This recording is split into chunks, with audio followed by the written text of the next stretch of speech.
universities is not whether to reopen in August, but how to do it safely.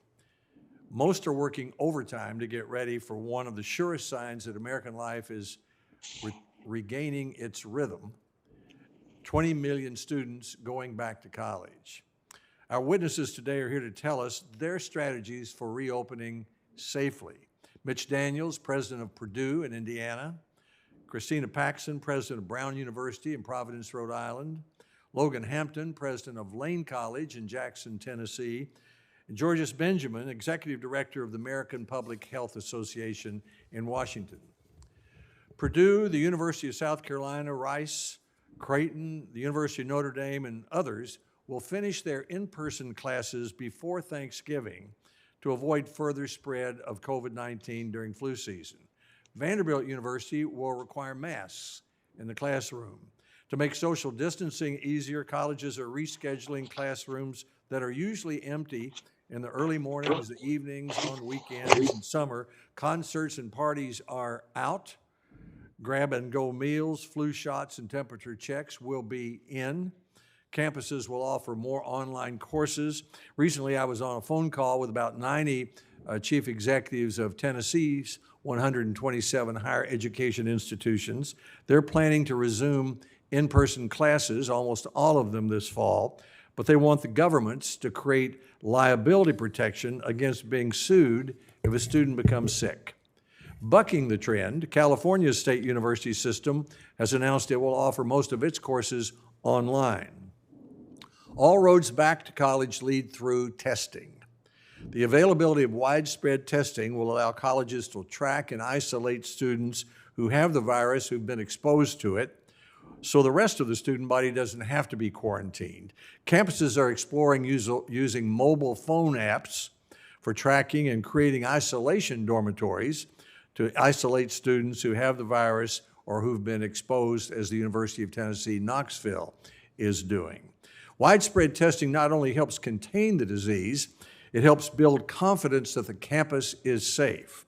Fortunately, U.S. Assistant Secretary Brent Giroir told our hearing that there will be 40 to 50 million tests available per month by September. That's 4 to 5 times the number of tests available today, and more than any other country.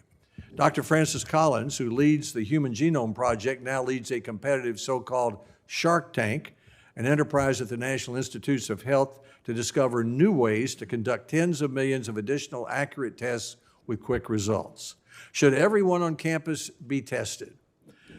On a webinar for Institutes of Higher Education on Friday, May 29, Centers for Disease Control and Prevention officials said they're not recommending that at this time you test every student, but they encouraged campuses to work with their state and local health officials.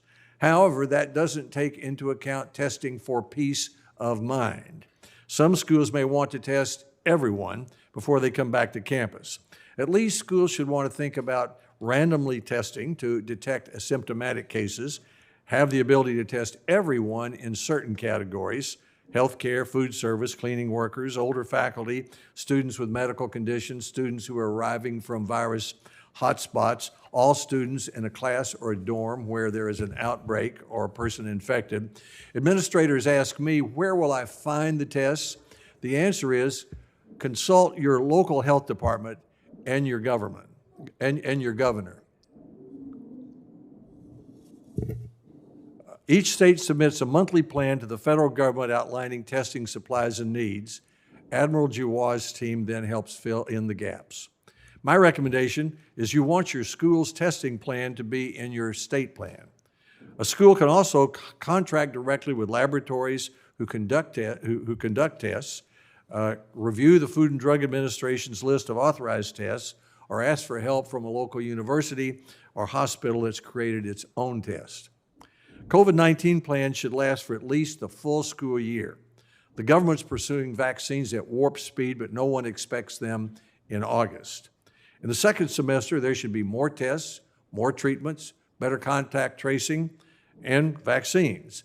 But amidst the flu season and the return of COVID-19, it'll be the fall of 2021 before we begin to approach normal. But students returning in the fall and their families will want and need to have peace of mind that they and their loved ones are heading back to a safe environment. Testing is the key to providing that. There are several reasons colleges have an advantage in providing a safe environment for students and faculty. One, younger people have been hurt less by COVID-19. For example, in Tennessee, nursing homes account for 5% of the cases, but 36% of the deaths. Compare that with Tennesseans under the age of 30, 30% of the cases, less than 1% of the deaths.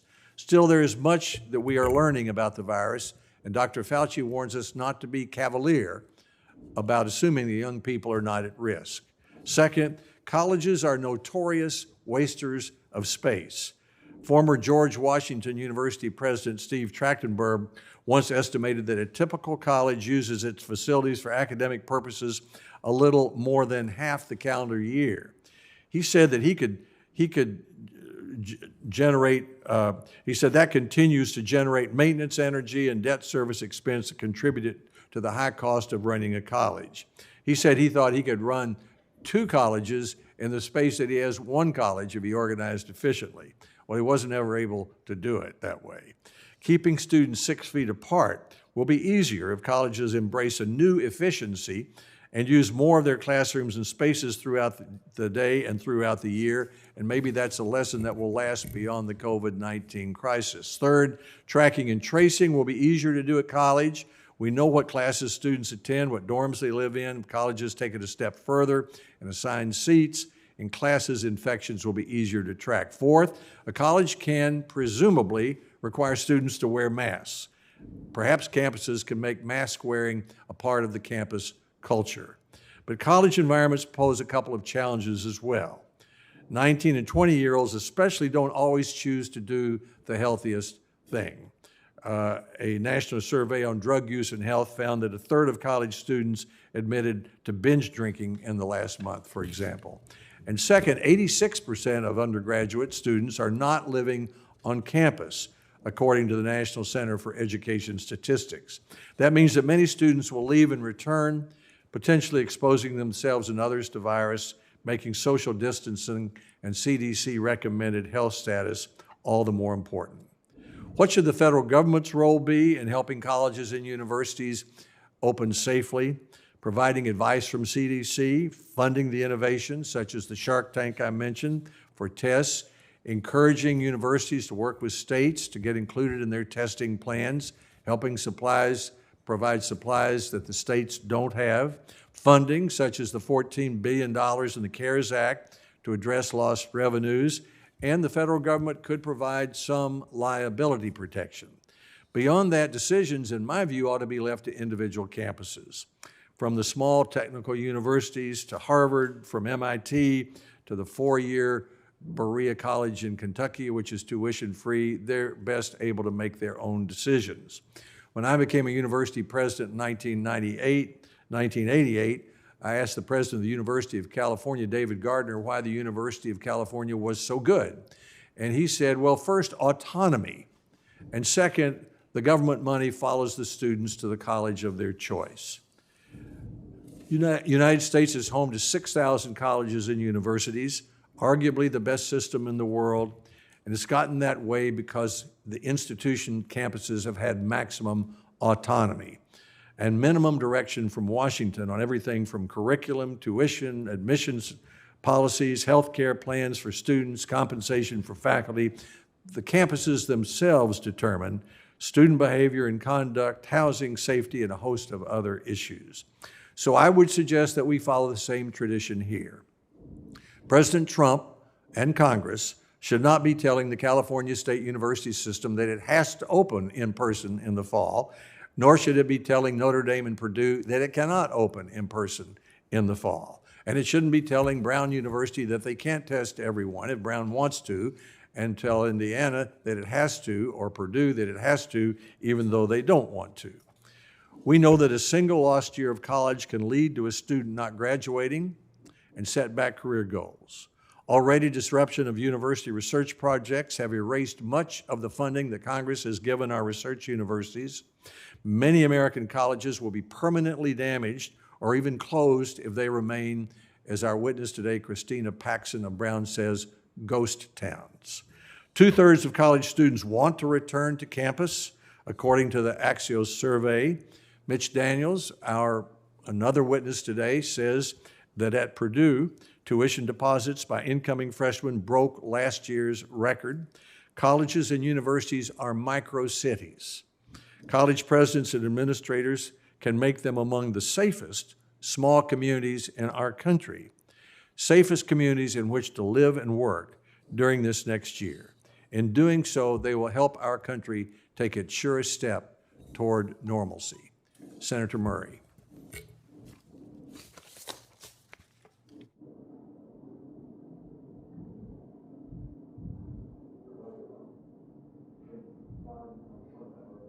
So hard to make it possible for this hearing to be safe and socially distant.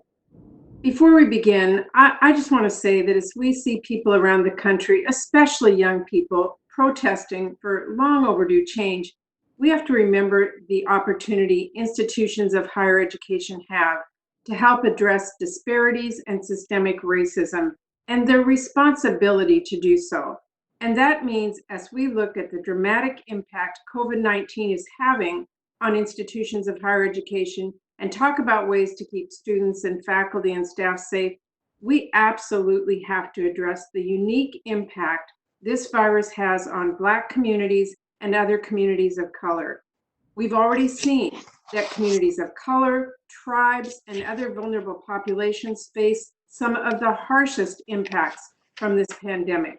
It is our job to ensure students who have been and will continue to be disproportionately impacted by COVID-19 don't see their education suffer or fall behind. So with that in mind today, we must recognize and address the disproportionate impact this crisis is having on those who are already facing challenges. Students of color, first-generation college students, students experiencing homelessness, and student parents.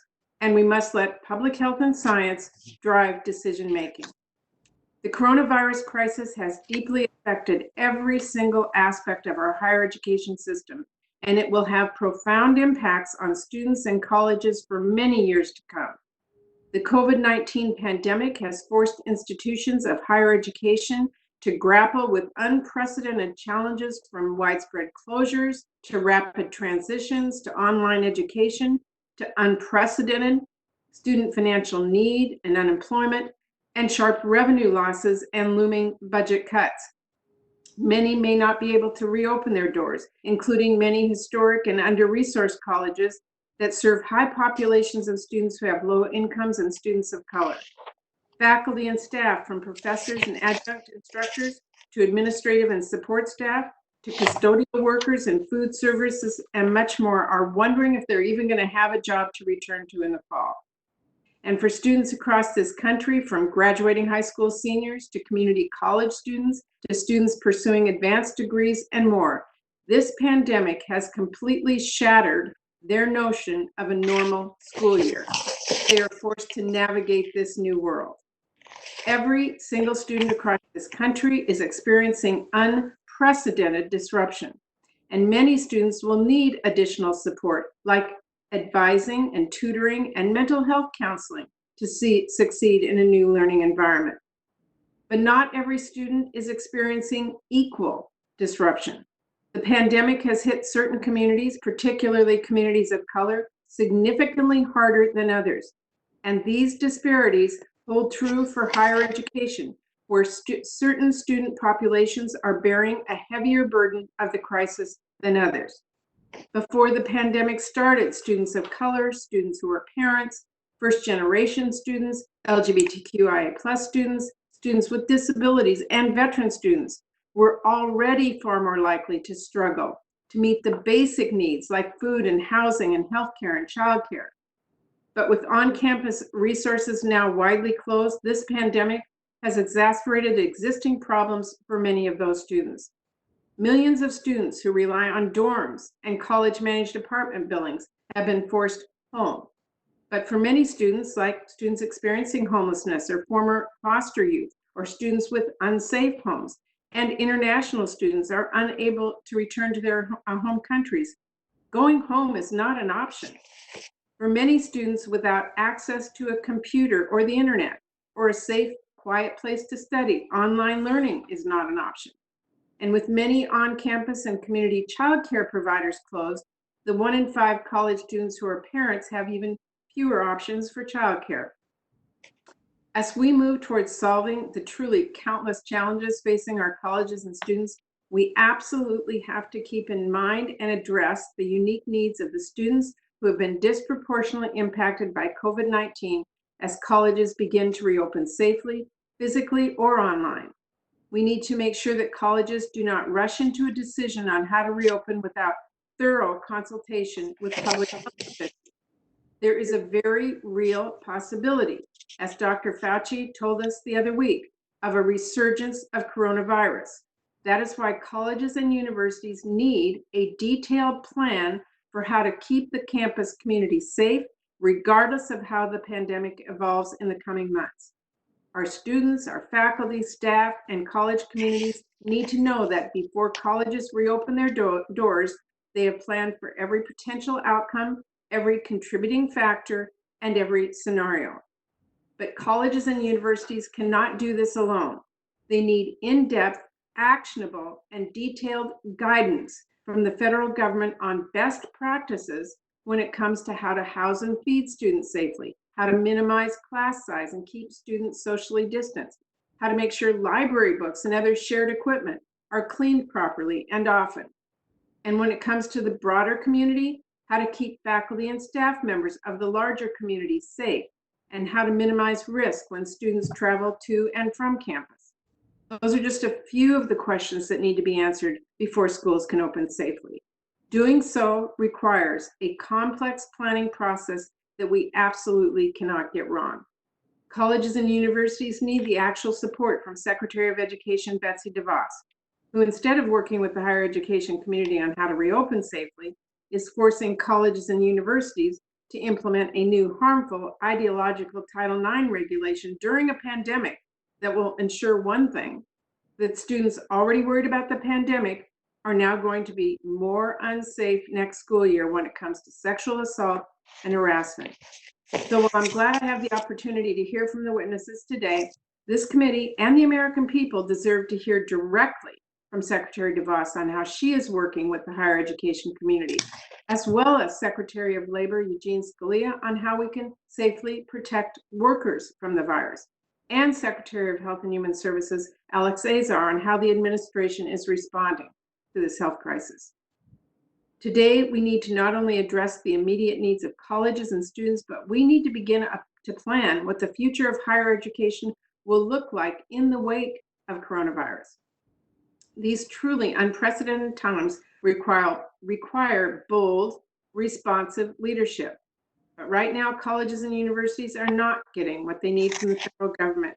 And while I am fighting to secure additional funding and address the ongoing needs of colleges and students across the country, I will continue to push this administration to not only implement the law as intended by Congress, but to step up and provide leadership and guidance to our faculty, our staff, and our students because they desperately need it. Thank you, Mr. Chairman. Thank you very much, Senator Murray. We'll now move to the witnesses and then to senators' questions.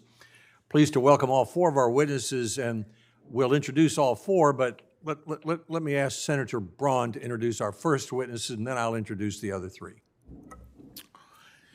Senator Braun. Mitch Daniels. First time I met you, Mitch, was in 2015.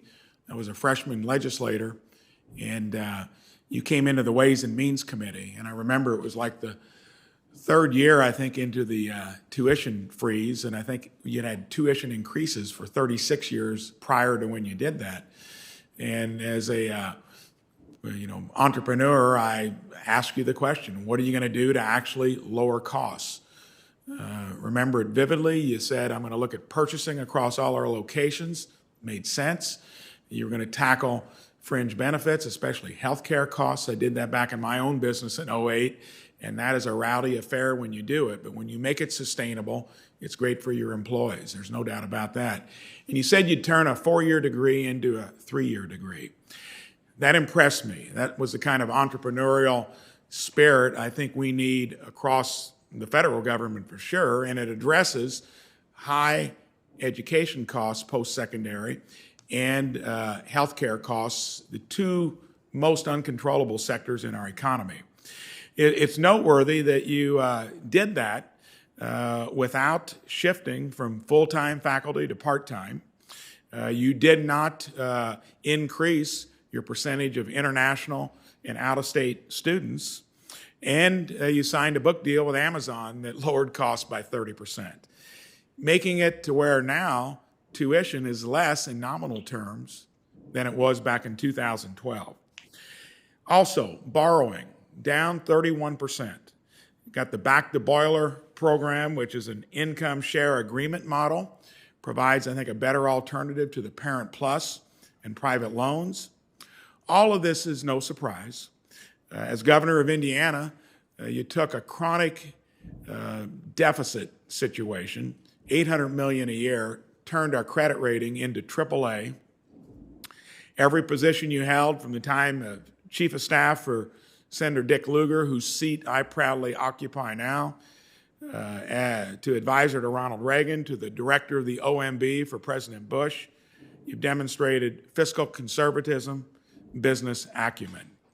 Once again, Purdue leads, this time as a university leads reopening for institutions of higher education following the COVID-19 emergency. In a recent op-ed in the Washington Post, Mitch rightly argues that not only is reopening campus in the fall possible, but it is the duty of the university to continue to provide high-value instruction, training, and research for which the university is nationally respected. Look forward to seeing how Purdue has approached this unique challenge, how it plans to bring its campus back safely into educating. I'm proud that an Indiana institution is leading the way for others across the country. I am pleased to have its leader here today to testify virtually in front of our committee, where we can discuss these changes at Purdue more in depth. Thank you, Senator Braun. I think I'll ask you to introduce me sometime. That was as good an introduction as I've heard of anybody. Thank you very much. Our second witness is Dr. Christina Paxson. She's president of Braun University in Providence, Rhode Island. In April, Braun announced his plan to hold classes in person this fall, creating a Healthy Fall 2020 task force to develop a plan to safely reopen campus. Dr. Paxson was appointed president of Braun in July 2012. Prior to that, she served as dean of the Woodrow Wilson School of International and Public Affairs and as the Hughes Rogers Professor of Economics and Public Affairs at Princeton University. She's been active in the fields of economics and public health, serving as the principal investigator on several research projects supported by the National Institutes of Health and serving on the board of directors of the Federal Reserve Bank of Boston. Our third witness is Dr. Logan Hampton, president of Layne College in Jackson, Tennessee. Layne College has announced it's considering bringing students back to campus in the fall. He was appointed president of Layne in June 2014. And prior to that, he served as vice provost for student affairs at the University of Arkansas at Little Rock, among other positions serving students. One of Layne College's distinctions is it was the place where Alex Haley's father taught, raised 4 distinguished children. Welcome, Dr. Hampton. And I would like to turn to Senator Murray to introduce our next witness.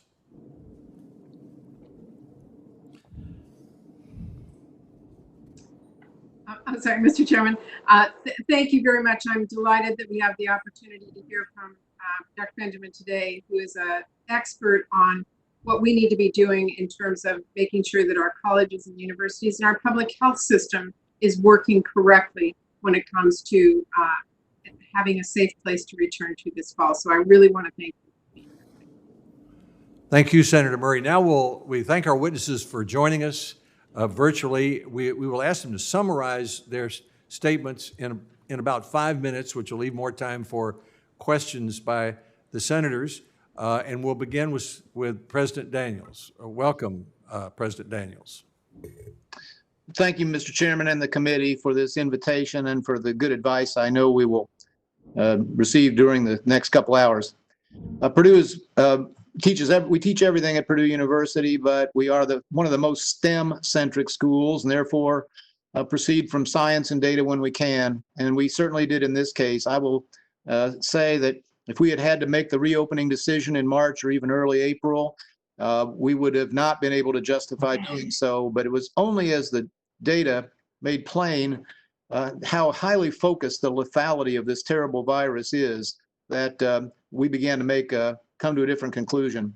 As we now all know, nationally, deaths in nursing homes alone represent over 40% of the reported fatalities. In our state, 48%, and a story this morning suggests maybe well over half.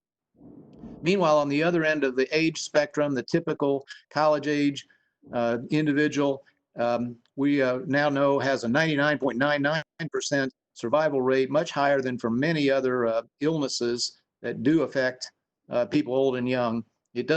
The COVID fatality data suggests it is not even in the top 10 risks facing our students every year, outranked by many illnesses as well as accidents of different kinds, and I'm distressed to say suicide.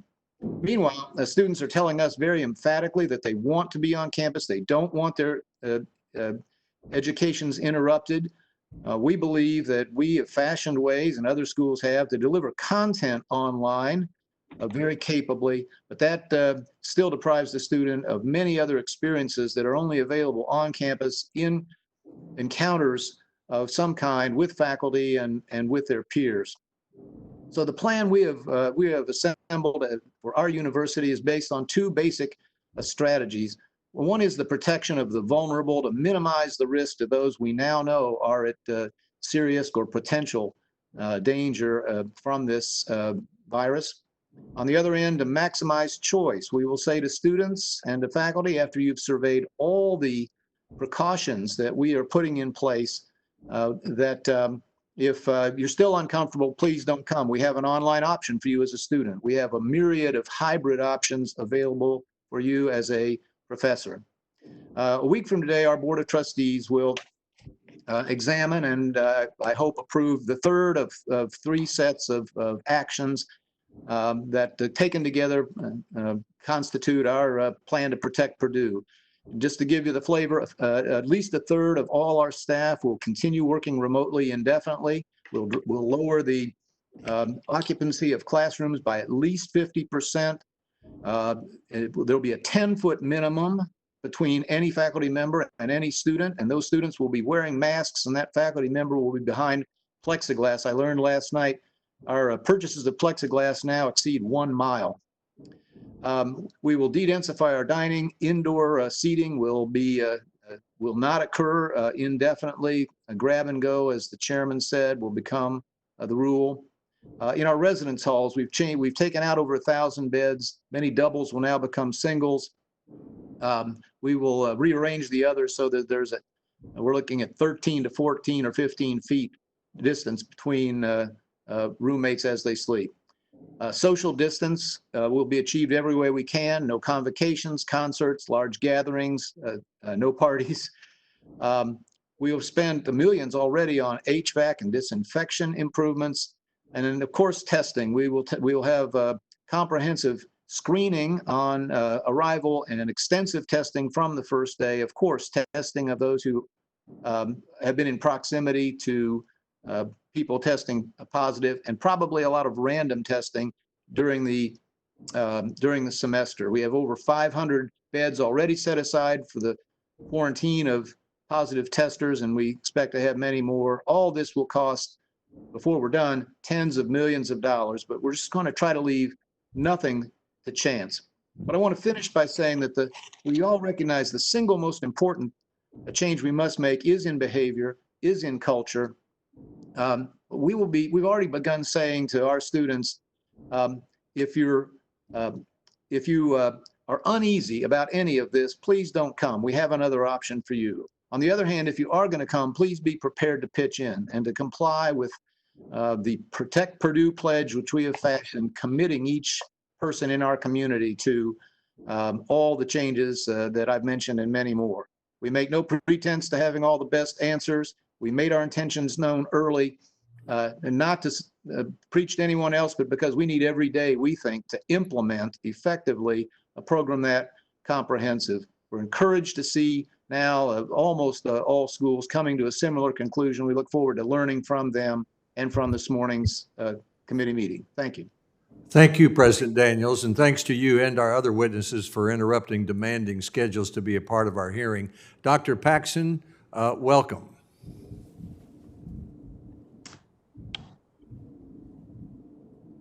Good morning, Chairman Alexander, Ranking Member Murray, and members of the Health Committee, and thank you so much for inviting me to testify at today's hearing.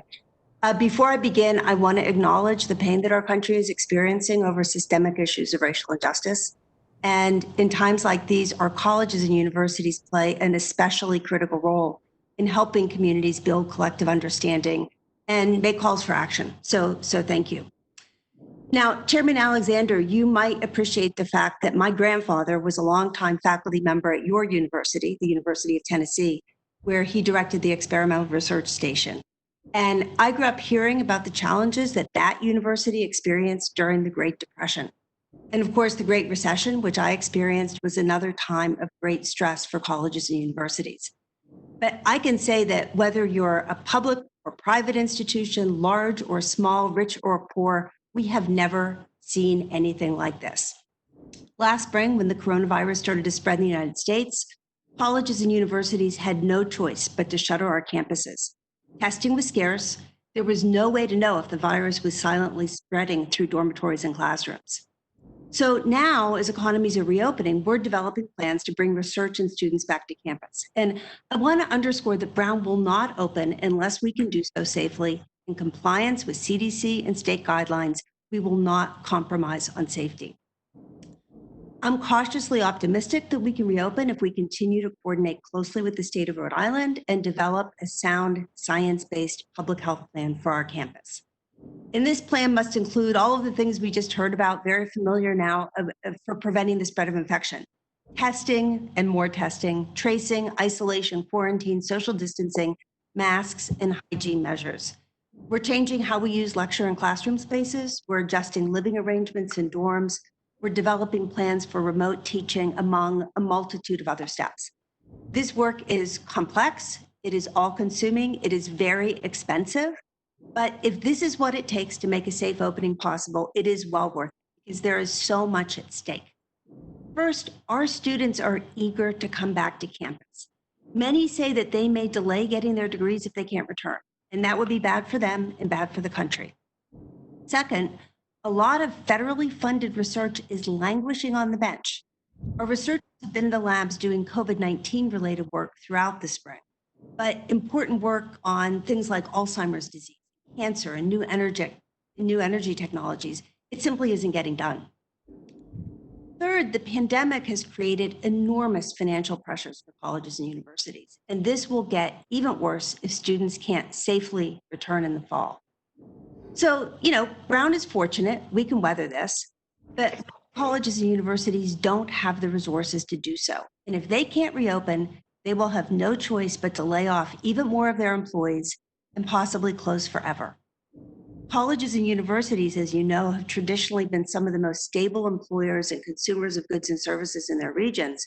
And our missions of education and research drive upward mobility, reduce disparities, increase innovation, and support standards of living. So I want to thank you for the support you've already provided for colleges and universities. Going forward, the higher education sector can't reopen without your continued support. So we need help implementing public health plans for the safety of our students and employees and addressing declines in enrollment. Another major need is financial aid.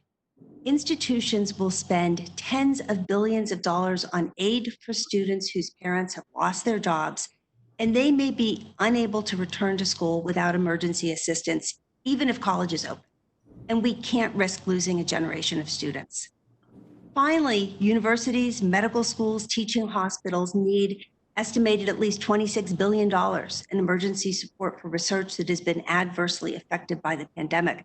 This includes funding for grant and contract extensions, facility support, postdoctoral and graduate student fellowships. Now, this is a time when partnership between higher education and federal government and state governments is more important than ever. For the sake of the research and innovation that's at the core of America's healthcare industry and economic competitiveness, the cities and states that rely heavily on institutions as major economic drivers, and especially and most importantly, for the sake of our students. So thank you for the opportunity to offer testimony today, and I look forward to questions. Thank you, Dr. Paxson, and I'm glad to hear your grandfather was at the University of Tennessee. My daughter graduated from Braun. There we go. So now, our next witness is Dr. Logan Hampton of Layne College. Welcome, Dr. Hampton. Thank you, Chairman Alexander, Ranking Member Murray, and members of the committee. Thank you for the opportunity to testify today. My name is Logan Hampton. I serve as the 10th president of Layne College in Jackson, Tennessee. Layne College is a historically Black college founded in 1882 by former slave Bishop Isaac Layne of the Colored Methodist Church. Layne is an HBCU which consists of 36 buildings across 55 acres, truly creating an exceptional academic and living environment. I was asked to testify before the committee about Layne's plans to reopen our campus in the fall. Layne College began its moment-to-moment response to the novel coronavirus disease known as COVID-19 on March 7, 2020. Initially, I created and met with a joint leadership team consisting of 21 members of my direct reports, academic cabinet, and the marketing team to consider 3 options for the remainder of the semester. Option 1, vigilant. Continue face-to-face instruction with residential students while observing local, state, and federal orders, practicing CDC, Tennessee Department of Health, Madison County Health Department recommendation. The second option, remote. Move all instruction online and direct non-essential employees to work remotely. Third option, the nuclear option. End the semester on Friday, March 13, 2020. The Layne College Joint Leadership Team decided to move to remote instruction and service delivery. Each of the 819 residential students' accounts was accredited $713 for a total of $584,305, which is slightly less than 10% of the institution's auxiliary budget. 76% of the student body resided on campus. Unfortunately, due to the pandemic, Layne College laid off 21 employees and continued its previously imposed spending freeze. Nevertheless, Layne College students will not experience an increase in tuition, fees, or room and board for the upcoming academic year. As a result of consultation given by UNCL, Layne College was able to quickly establish a crisis management team with a strategy team to lead it. This team is charged with offering overall leadership of the Crisis Management Center and coordinating the weekly Layne College C19 team meeting that is comprised of the Fast Start team, members of the Layne College Joint Leadership Team, and the Pandemic Proof team. The strategy team is set to implement a detailed timeline for reopening that is further articulated in my written testimony. And due to the fluid developments of COVID-19, the strategy team has led Layne College to prepare for 3 scenarios: Layne College Fast Start, face-to-face instruction; Layne College VR, all online courses; or Layne College SOAR, a hybrid of both online and face-to-face. I would be remiss if I did not thank Congress and this committee for passing H.R. 748, the CARES Act. I also thank the president for signing this bill into law. Because of the CARES Act, Layne College has access to a total of $5,278,608 in direct allocations. While I'm thankful for this, I would be remiss if I did not share with you that Layne College is bracing for revenue losses that will impact our ability to operate. And our students are enduring tough economic times that presents unique challenges, especially for students of color. With this being said, I have a number of important requests to Congress in my written testimony. But my top 2 asks would be to ask that Congress provide an additional $1 billion in funding for HBCUs, tribal colleges and universities, and minority-serving institutions. I would also firmly ask that Congress increase student grant aid in Title IV of the Higher Education Act of 1965 by doubling the maximum Pell Grant award. The majority of my students are Black Americans, and Black Americans are disproportionately impacted by COVID-19 and racism that continues to impact our nation. If the majority of my students are disproportionately impacted, then my institution is disproportionately impacted and needs the investment. For more information and details regarding my remarks, I ask that you read my written testimony submitted for your review. Thank you. Thank you, Dr. Hampton, very much for being with us today. And our final witness is Dr. George Benjamin. Welcome. Thank you, Chairman Alexander and Ranking Member Murray and members of the committee. Let me just thank you for letting me be here today. Just reminding all of us that public health decisions are based on risk reduction. And all of these decisions ought to be science-based, data-driven, and done in close consultation with the state and local public health authorities. All the current evidence shows that we will continue to have undetected broad community spread of COVID-19 and will continue to do so for many months to come.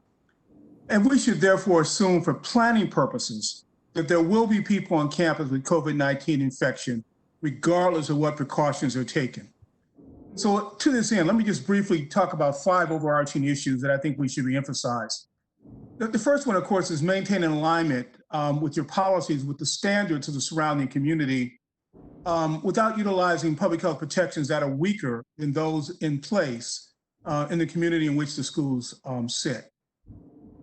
The second one, of course, is recognizing that commuter schools, where the student body comes from a relatively narrow slice of the community, will have a very different risk profile than residential schools that attract students nationwide and, of course, often from around the world. Number 3, that guidelines matter. The CDC guidelines are there, and I think people should use them. Certainly focusing on issues around physical distancing, respiratory hygiene, which, of course, fundamentally means masks, hand hygiene, and routine cleaning and sanitation of surfaces and facilities are important. And one should think of these as stacked protections that work together to reduce the risk of infection. I also believe there should be enforceable workplace regulations to protect all on campus and recommend that Congress require OSHA to propose an emergency temporary standard for infectious disease that would be able to protect all workers from COVID-19. And actually, the state of California aerosol transmissible disease standard could serve as a model for Congress. And number 4, to achieve adequate disease control in all institutions, you need to have a very, very robust campus health program, again, linked to the state and local health agency to enhance rapid availability of support for current disease control practices. Again, as you're working on that premise that there's going to be a case on campus, we should obviously assume that while most students are less likely to have severe disease when infected, the risk for serious disease is not 0. So rapid PCR testing for COVID-19 and contact tracing are the centerpiece for disease control, and a testing strategy and plan in line with public health authorities is needed. The elements should include clearly defined priorities of testing in terms of who should be tested, the role of symptom-based strategies, as well as tested employees who are high risk, either because of underlying disease or because of not only their on-campus, but also their off-campus occupations. One of the things we saw with nursing homes was the off-campus issue, and other places where nursing home workers worked put them and their patients at risk. Obviously, everyone needs to be adequately staffed and have enough personal protective equipment to ensure protection. And obviously, in the interest of time, I won't go into all the physical distancing things. You've heard a lot of those already from the college presidents. And let me endorse it that those are they're all on the right track on the things that they're going to need to do. Also, let me just reemphasize this issue of the disproportionate risk for many, particularly minorities in the community. We know very clearly that African Americans and Hispanics in particular are disproportionately at risk because they have more chronic diseases so that if they get infected, they're much more likely to get severe diseases. And while certainly our young people generally are healthy in school, that many of those diseases occur in our young people much younger than those of us who are baby boomers today. I also just remind everyone that the schools are going to be starting right before the influenza seasons. And so the schools need to be prepared to address influenza-like illness, which of course is how COVID-19 also presents. There are a lot of really unanswered questions about who do you screen, the role of temperature taking, clearly the role of antibody testing, understanding the state of what we know about the antibody test today. And clearly robust communications are very important. Every one of these colleges already has the experience with a sick kid at school and understand the enormous work involved with a single case of meningitis hits this campus. This will probably be worse for COVID-19. And then I want to just point out scenario planning. I encourage all the schools to do very active scenario planning. And in my testimony, you have the 9 that I just thought up in the middle of the night. But let me just point out about 4 of those. Number 1, obviously a student who's diagnosed with COVID-19 who lives on or off campus, on or off in-campus housing. The student, faculty, or staff member who's identified through contact tracing but is asymptomatic. An exposure of student. And while you may not have had a large scale event on your own campus, obviously college campuses are porous and the student go elsewhere to large events. And obviously, tragically, a student death from any cause on campus may be perceived as COVID, and obviously managing that from a perspective of the university, from a risk management perspective, is going to be very important. There are lots of other considerations, and obviously in the interest of time, I can't go through all of those. But let me just finally close out with the fact that I think none of this happens without a robust, well-resourced and trained public health system in the country. And I continue to encourage Congress to support the public health systems. And I want to just thank you for giving me the opportunity to speak with you today. Thank you, Dr. Benjamin, and thanks to all the witnesses. We'll now begin a round of 5-minute questions from senators. And I would ask the senators and the witnesses to try to keep your answers within 5 minutes because all the senators would like to participate, and we have a vote a little bit before noon. President Daniel, let me start with you. Let me ask about how much advice you want from Washington in order to go back to school safely. For example, do you think Washington, D.C., the president or the Congress ought to tell you that you cannot open in person or should tell the University of California system that it has to open in person? I guess they'd be within their legal rights, but I hope not. You know, as every student is different, we try to remind ourselves of that. Every school in the country is unique in some way. And I thought your admonition at the beginning, Mr. Chairman, was on target. I know that others will find better answers than we had, and I hope they'll be free to do that so we can copy them. Dr. Paxson, in an article you wrote that you wanted to test every student. The CDC has not recommended that yet. Other universities have said that's not practical. Do you think, how much advice do you want from the president or Congress about how many students you should test and how you should do the testing? Well, I think of the CDC guidelines as minimum standards. Talking to my people, my members of my medical school, as well as parents and students and faculty, they want testing. They want everybody to be tested, and then we want to do surveillance testing on a regular basis throughout the year. It's both peace of mind, but also being able to monitor the spread of infection. I think it's essential. Let me ask President Daniel and the other presidents this question. You know, one of the opportunities we have in this crisis is to learn from it. We've compressed about 10 years of experience into 3 months in terms of at least 2 things. One is telelearning. What have we learned from that? And the 2 is the use of space. As I mentioned in my comments, the colleges are the most notorious wasters of space in America, I would think. Classes aren't usually taught in the morning or the evening or on Saturday. And is it possible that as a result of the requirement of social distancing, that a year experience of teaching classes at different times, and the more efficient use of space would have some sort of lasting impact. What about the lasting impact, too, of what you've learned about telelearning? Let me start with President Daniel. Yes, of course. There will be lasting effects of this, and I think highly beneficial. Now, space utilization has been an issue with us at Purdue for some time, and I hope we've been using it better. There's nothing unusual about Saturday classes or evening classes here, but clearly we can do better and will now. Yes, we're going to, when you reduce occupancy of our classrooms to 50% or less, by definition, you have to use time and space in ways that you weren't before. I think I made mention that we now learn so much about telework that at least a third of our employees, our staff, will now be asked and enabled to work from home on either a constant basis or at least on a rotating basis. That takes them out of harm's way, and that's going to free up a lot of space that maybe we can find creative uses for. Dr. Paxson? So yes, we're all learning a lot, and I appreciate your question. Just a couple things that we're learning to add to what President Daniel said. One is that, the shift to remote learning, students learned, and there were many valuable lessons there. I think in the future, we may do more flipped classrooms where large lectures are not done in person. That's a great thing. Another related area that's very important is the use of telemedicine. And we've discovered, especially for counseling and psychological services, when students are in states that we can work with, and there's some bureaucracy around that, it's actually an incredibly efficient and valuable way to support our students.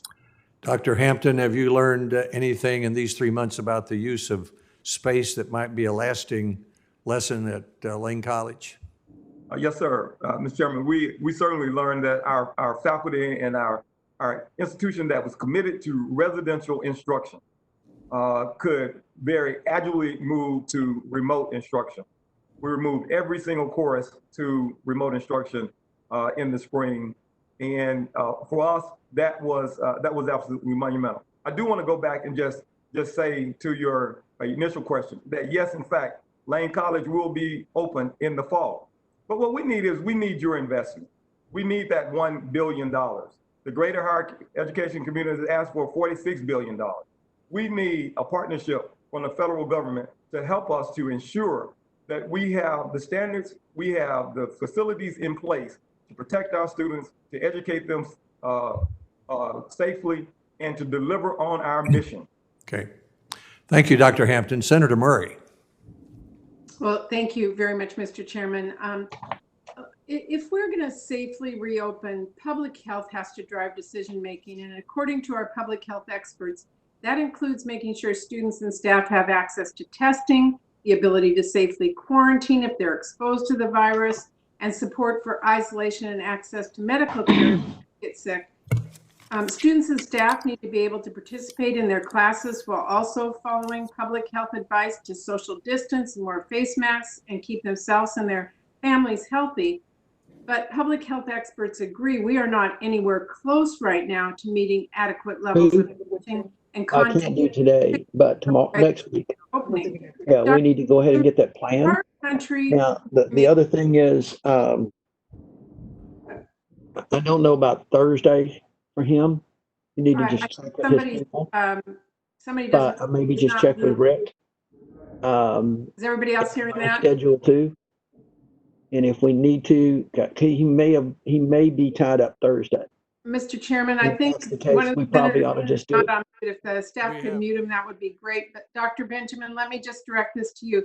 If our country remains at current levels of testing, are colleges going to be able to keep students and employees and their communities safe?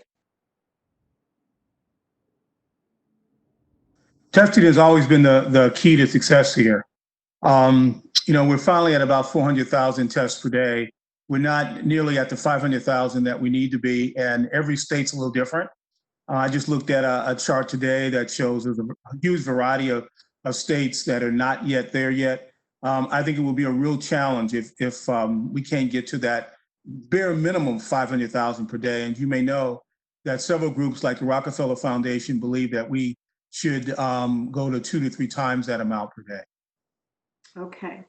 I've heard it said that COVID-19 is a quote, great equalizer, but we actually know in terms of the virus's health and economic impacts, nothing could be actually further from the truth, with Black communities and communities of color being at much greater risk of getting sick and dying and of falling behind economically because of the pandemic itself. Colleges determining how to reopen have to consider those inequities in selecting the best course of action for both the students and the staff. So I wanted to ask each of our presidents, maybe in this order, Presidents Daniels, Paxson, and Hampton, how specifically are you each planning to address the alarming health disparities impacting our communities of colors as you think about reopening? And I'll start with President Daniels. One thing that I'm very worried about is that the efforts we've made, and as far as I know, every college and university has made to successfully recruit and then, just as important, see through to successful graduation, low-income, first-generation, and minority students. We've all been making every effort we know how now for some time, and I do worry that these are about to be set back by the tragic factors that you just mentioned. I'm tentatively encouraged that as our deposits have come in, that our URM percentage seems to have held up. I was really worried, Senator, that it might slip back, but maybe not. But I do worry that our progress will be arrested, and that we're going to have, we will certainly pay special attention, again, to identifying those who might be vulnerable. That's mainly faculty and staff, but yes, as Dr. Benjamin pointed out, there are some young people who have these comorbidities that will put them very much in our sights for special attention. And I'm sure you're probably right that minorities may well be disproportionately represented in that group. They are, yes. Well, President Paxson?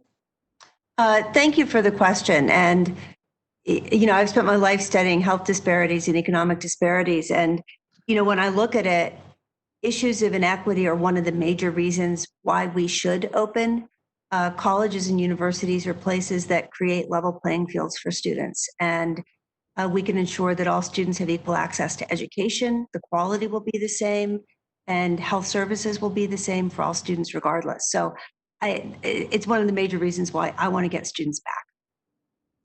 President Hampton? Yes, Senator Murray, no doubt about it. Race, racism, and health disproportionately impact our institution at Layne College. To overcome these barriers, I mean, we need the help of the federal government. Yes, we need your guidelines, but we also need your investment. Our students need your investment. Our students need more monies to attend colleges and universities. Doubling that Pell would help to ameliorate some of those challenges that their families are having right at this very moment, as they're losing their jobs, as they're being laid off as a result of COVID-19 and the other impacts of racism. Those students, our students, my students, need an additional investment. Doubling Pell Grant would go a long way to helping them to afford the institution of higher learning. Okay, thank you for bringing that up. In addition to the disparities I just talked about, there is a disparity of resources amongst colleges as well, and we need to address that. So thank you very much for that answer. Thank you, Mr. Chairman. Your time got interfered with. If you have another question, go ahead.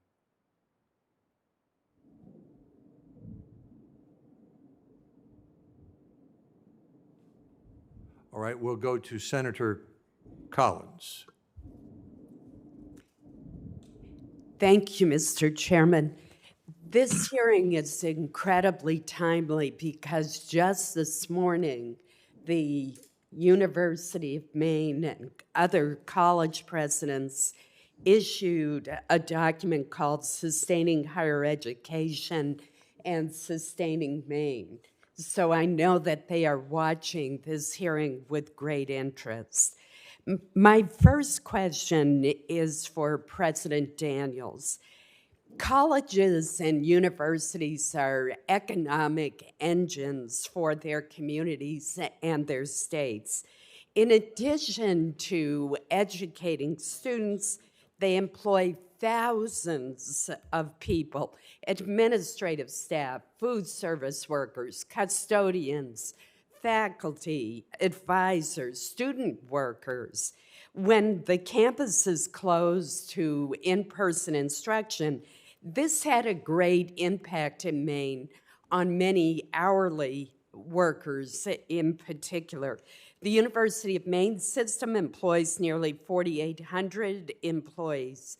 My question is this: should there be different testing protocols for employees who are going back and forth into their communities and then back to campus than for students who are living full-time on campus? Are you looking at that?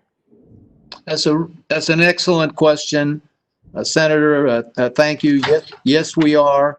It was observed that at many schools, and we are one, half of our students also live off campus. Now, many of them are very close by. We're going to be working very closely with their landlords and others to try to make certain that they're following the same practices that we will in the housing that we administer. I'll just say that it's been very sad to read about so many furloughs, layoffs of staff and faculty at other schools. We haven't done that at Purdue and intend not to do that if any way possible. But it is a significant issue. You know, our principal responsibility is to our students and to our university community, but we're very conscious, as you said, that we are an economic driver that on whom many other people in the community around us do rely. And so our responsibilities to them, both from a health safety standpoint and from an operational and economic standpoint, we try never to lose sight of. Thank you.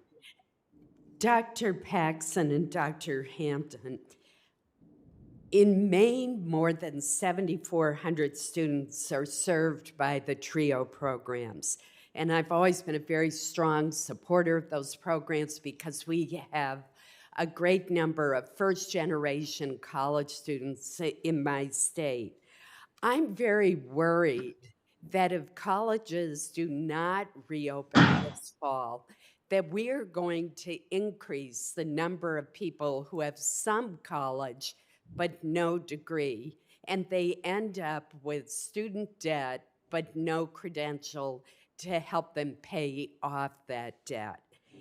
What do you think of expanding programs like TRIO to make sure that the student supports are there to encourage students to come back to school and to complete their degree or earn their credential if they're attending a community college? Thank you. And the TRIO program is a marvelous program, and I am fully in support of bringing our lowest income students and our first gen students back to campus, and not just to Braun, but nationally. It should be a national priority. I am also concerned that without increases in financial aid, and actually I agree with one of the other speakers on this call that doubling a Pell Grant would be a great thing to do. These students, if they don't come back, if they defer, if they delay, they may never come back and they may not get their degrees. Another related issue, which is I think even more alarming, is if colleges and universities have to close permanently. They have a lot of students who are going to be halfway through degrees, and finding another institution to complete their degrees may be very difficult. So, we need to keep a close eye on persistence in education and degree completion, especially during this time. Thank you. Senator, I absolutely support. Senator, I absolutely support the TRIO program. Layne College was a strong provider of the Upward Bound program, and in the most recent round of competition, Layne College lost out by 1 point. We were 1 point out of the funding band. That's 50 to 100 students. That's 5 to 6 faculty staff members who we lost and have not been able to provide services for. Well, I absolutely support an expansion of the TRIO program. Layne College is in East Jackson. It's an economic, it's a donut. Layne College is a $36 million engine in this area. To have a strong Layne College means to have a strong Jackson and a strong West Tennessee. And so I would very much support expanding TRIO programs and getting Upward Bound back at Layne College. Thank you. Thank you, Senator Collins. Senator Casey.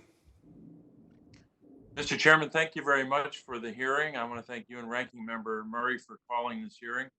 I want to thank our three college presidents and Dr. Benjamin for their appearance, as well as their testimony. It's very informative for us who have higher education institutions in our state to have this hearing. And I would just note at the outset that the pleas for help that higher education institutions have brought to Capitol Hill, including some this morning, should be mindful, all presidents should be mindful that right now, as we speak, at the beginning of June, there's no prospect for legislation right now that's related to COVID-19 in the month of June. I hope that changes, but right now the United States Senate is only doing nominations. So I hope that you would bring some pressure to bear on the majority to begin to negotiate a new piece of legislation that would address a range of issues, including support for higher education, especially for students. But let me start with the question of how students will respond to the change of circumstances on college campuses. Student compliance with social distancing or enhanced safety protocols or other measures obviously are the key to reopening safely. You know that, you've said that, and you're living that now. There are going to be substantial enforcement challenges, as you know, especially when students are not only on campus, but engaging with or interacting with members of the community for various reasons. So one of the concerns, obviously, and you all understand this, is the risk of spread within a community, asymptomatic transmission especially. So I got three questions for the president, and I hope I can get a question into Dr. Benjamin. Number one is, what are the protocols that you're using? And I know you've outlined some of those. Some of this will be by repetition. Number two is how you enforce those protocols. And number three is, how are you engaging with students right now, or have you already engaged to review and to make certain what those protocols will be in the enforcement? So in protocols, enforcement, and then engagement. Maybe we can just go in alphabetical order to President Daniels. Thank you, Senator. Protocols are essentially about distance, about masking, about monitoring one's own system. The pledge I talked about, monitoring one's own symptoms, reporting right away for testing if anything's suspected, all of that. I would say in terms of enforcement, yes, I really think the most important thing we can do is foster a culture. I'm hopeful about this on our campus. We're going to appeal to students' altruism. I see it every day, long before COVID came along.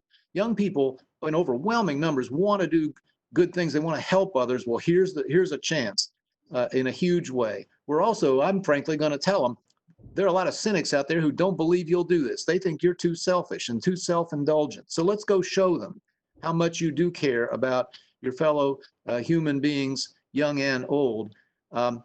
Lastly, I would just say that this is the central question, I believe the most important one. If we do all the other things we've talked about and don't have reasonable compliance, we probably don't make it, and vice versa.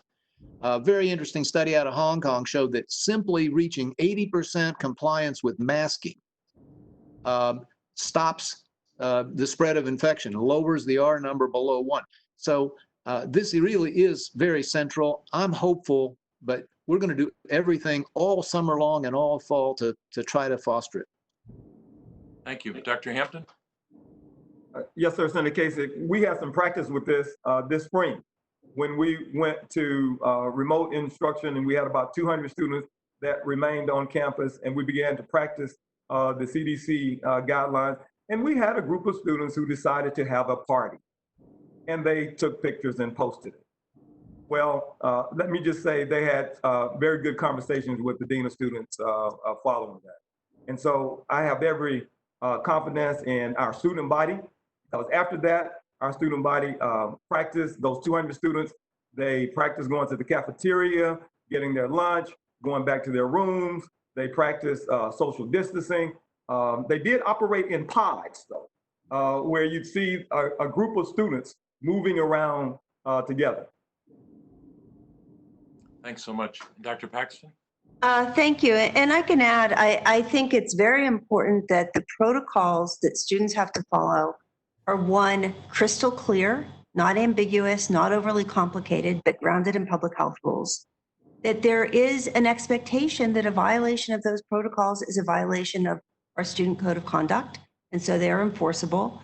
And, you know, ideally though, you don't do this through enforcement of rules. You do it through changing culture and developing a set of norms where students understand that they're protecting themselves, but they're protecting their fellow students, their faculty members, people who they respect and love.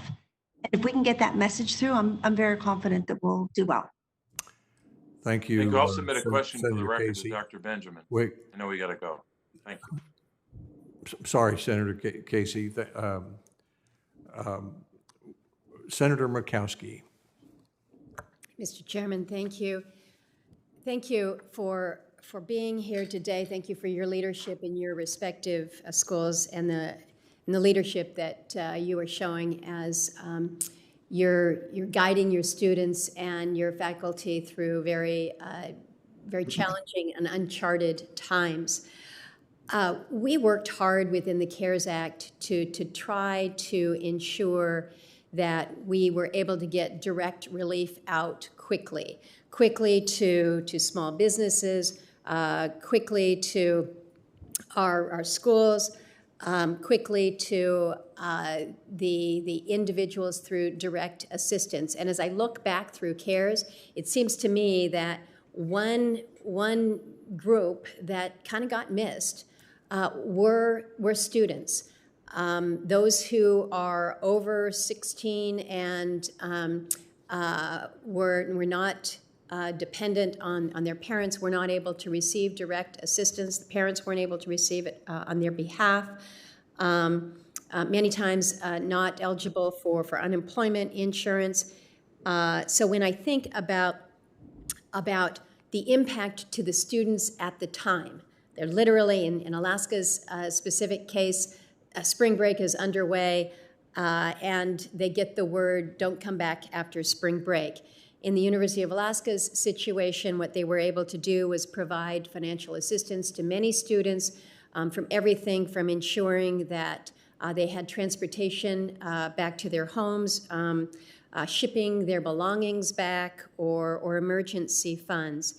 And I know that tuition costs in many institutions have been refunded, but to what extent have we been able to make our students whole in terms of the costs that they incurred? As we know, most students don't have a lot of disposable income out there where they've got money in savings that they can pick this up. Were you able to fully reimburse your students for their costs due to whether it's unexpected travel, whether it's housing, the lost classes? To what extent were you able to provide that relief to your students? And we'll just start with you, President Daniels, and go down the line. I can't say it was fully. I'm sure it wasn't, as probably it wasn't in many other contexts around the country, but I hope it was adequate. We did refund a very substantial percentage of of fees, housing costs, and so forth. And we had an emergency fund, which we augmented and came to the specific relief of students who made application and were having exactly the kind of troubles that you're having. I'm very attentive, though, to watching for this fall. We've increased our financial aid to the extent we could, and we'll learn a lot more in the next few weeks about whether students, pre-existing and our incoming aspiring freshmen, have been prevented by financial exigency from doing what they are very eager to do. President Paxson. Thank you. So, like other schools, we really pulled out all the stops trying to support our students, our highest need students as they transitioned home. Travel, laptops, Wi-Fi, books, et cetera, et cetera. And I think that was fairly successful.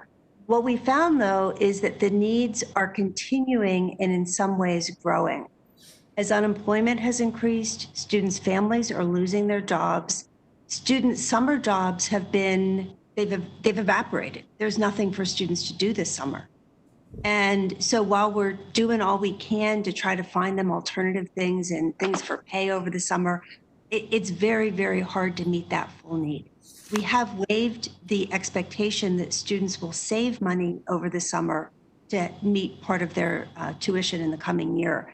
But we're getting requests for help with food. That's where we are. Yeah. Dr. Hampton? Yes, we were able to use the student portion of the CARES Act and distributed that straight directly to the students' bank mobile accounts. We were able to do that on April 30th. 78% of our students communicated to us that they needed assistance with food. 73% of our students indicated they needed assistance with housing. And so we prorated the amount for food and housing. And we also added in some support for transportation. And we distributed those funds directly to those students. Now we are using the funds to help students to return to college and to support their educational needs for any number of things, for food, for housing, for digital supplies, for digital resources, for hotspots. We are supporting those students on a case-by-case basis. Thank you. Thank you, Mr. Chairman. Thank you, Senator Murkowski. We have 7 senators remaining, and everybody's doing a good job of staying within 5 minutes, which I thank you for. Senator Baldwin. Thank you, Mr. Chairman.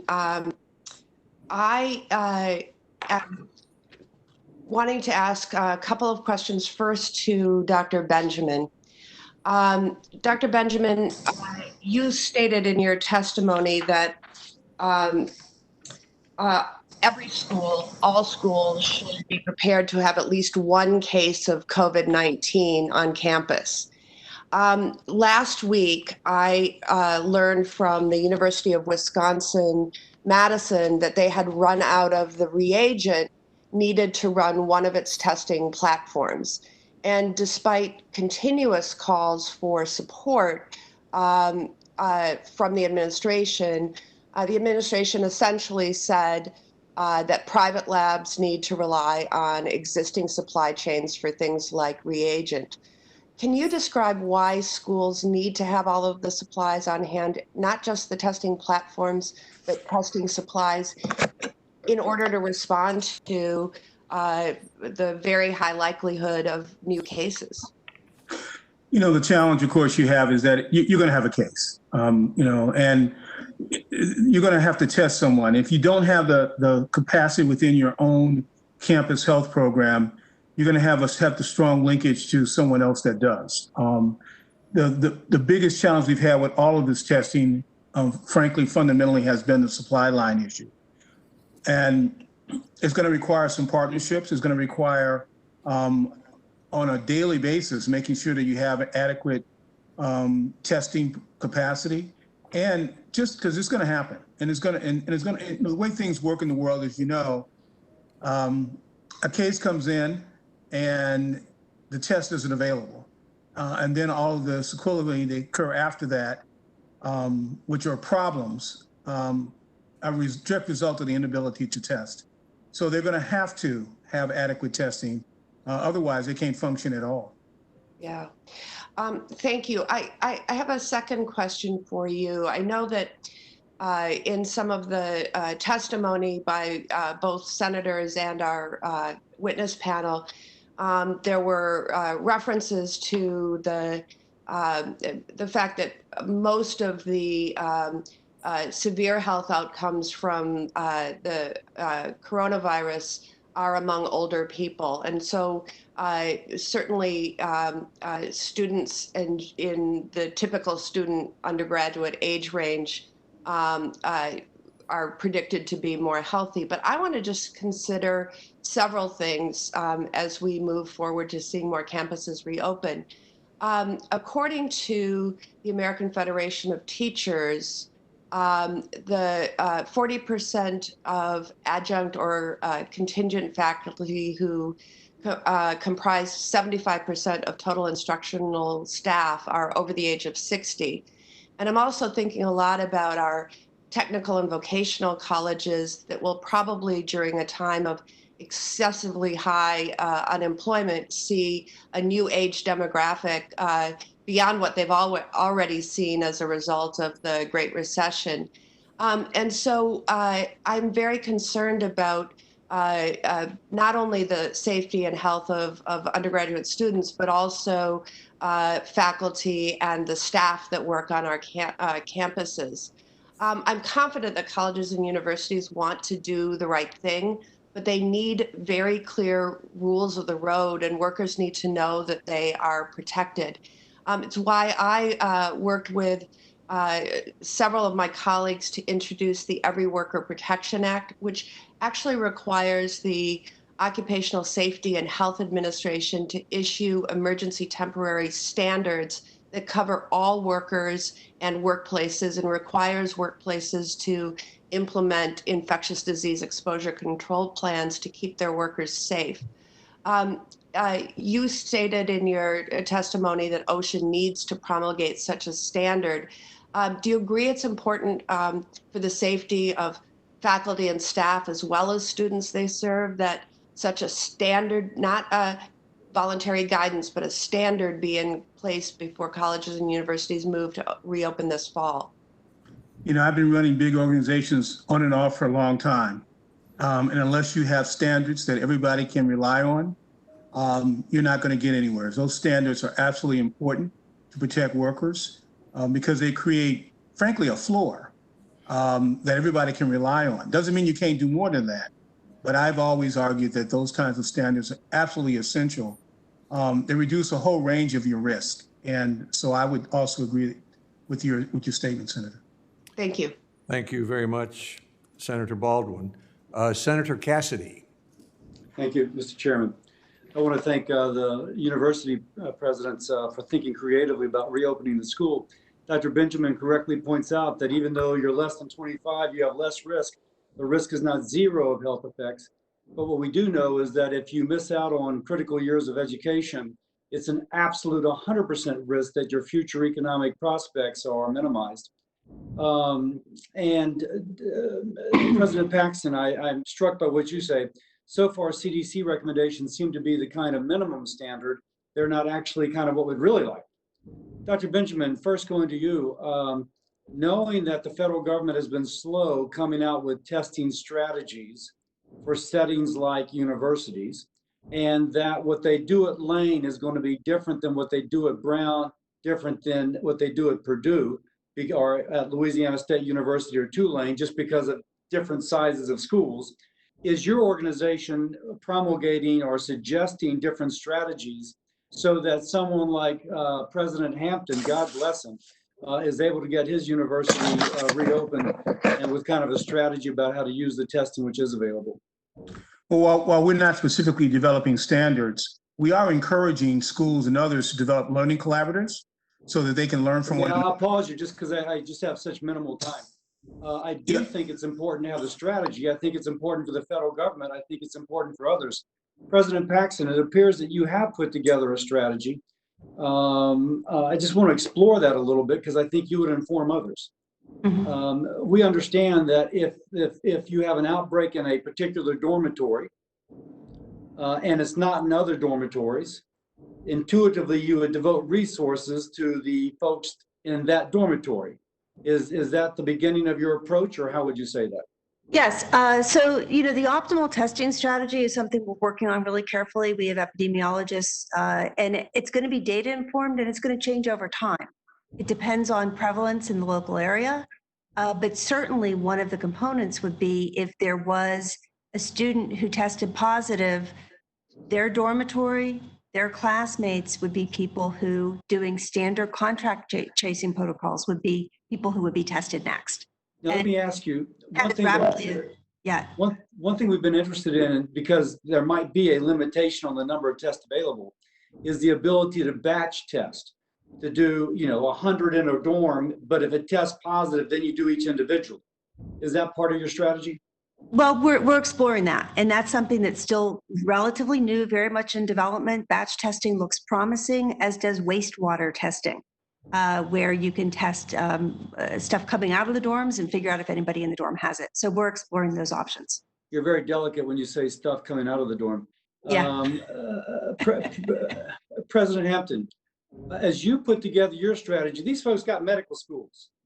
Again, God bless you. You are much more constrained in terms of resources. Where are you developing your testing strategy from, and what could be done to help you or those similarly situated, my historically Black colleges and universities in Louisiana, for example, to implement such a strategy, knowing that your student body may have an increased incidence of those comorbid conditions which increase risk?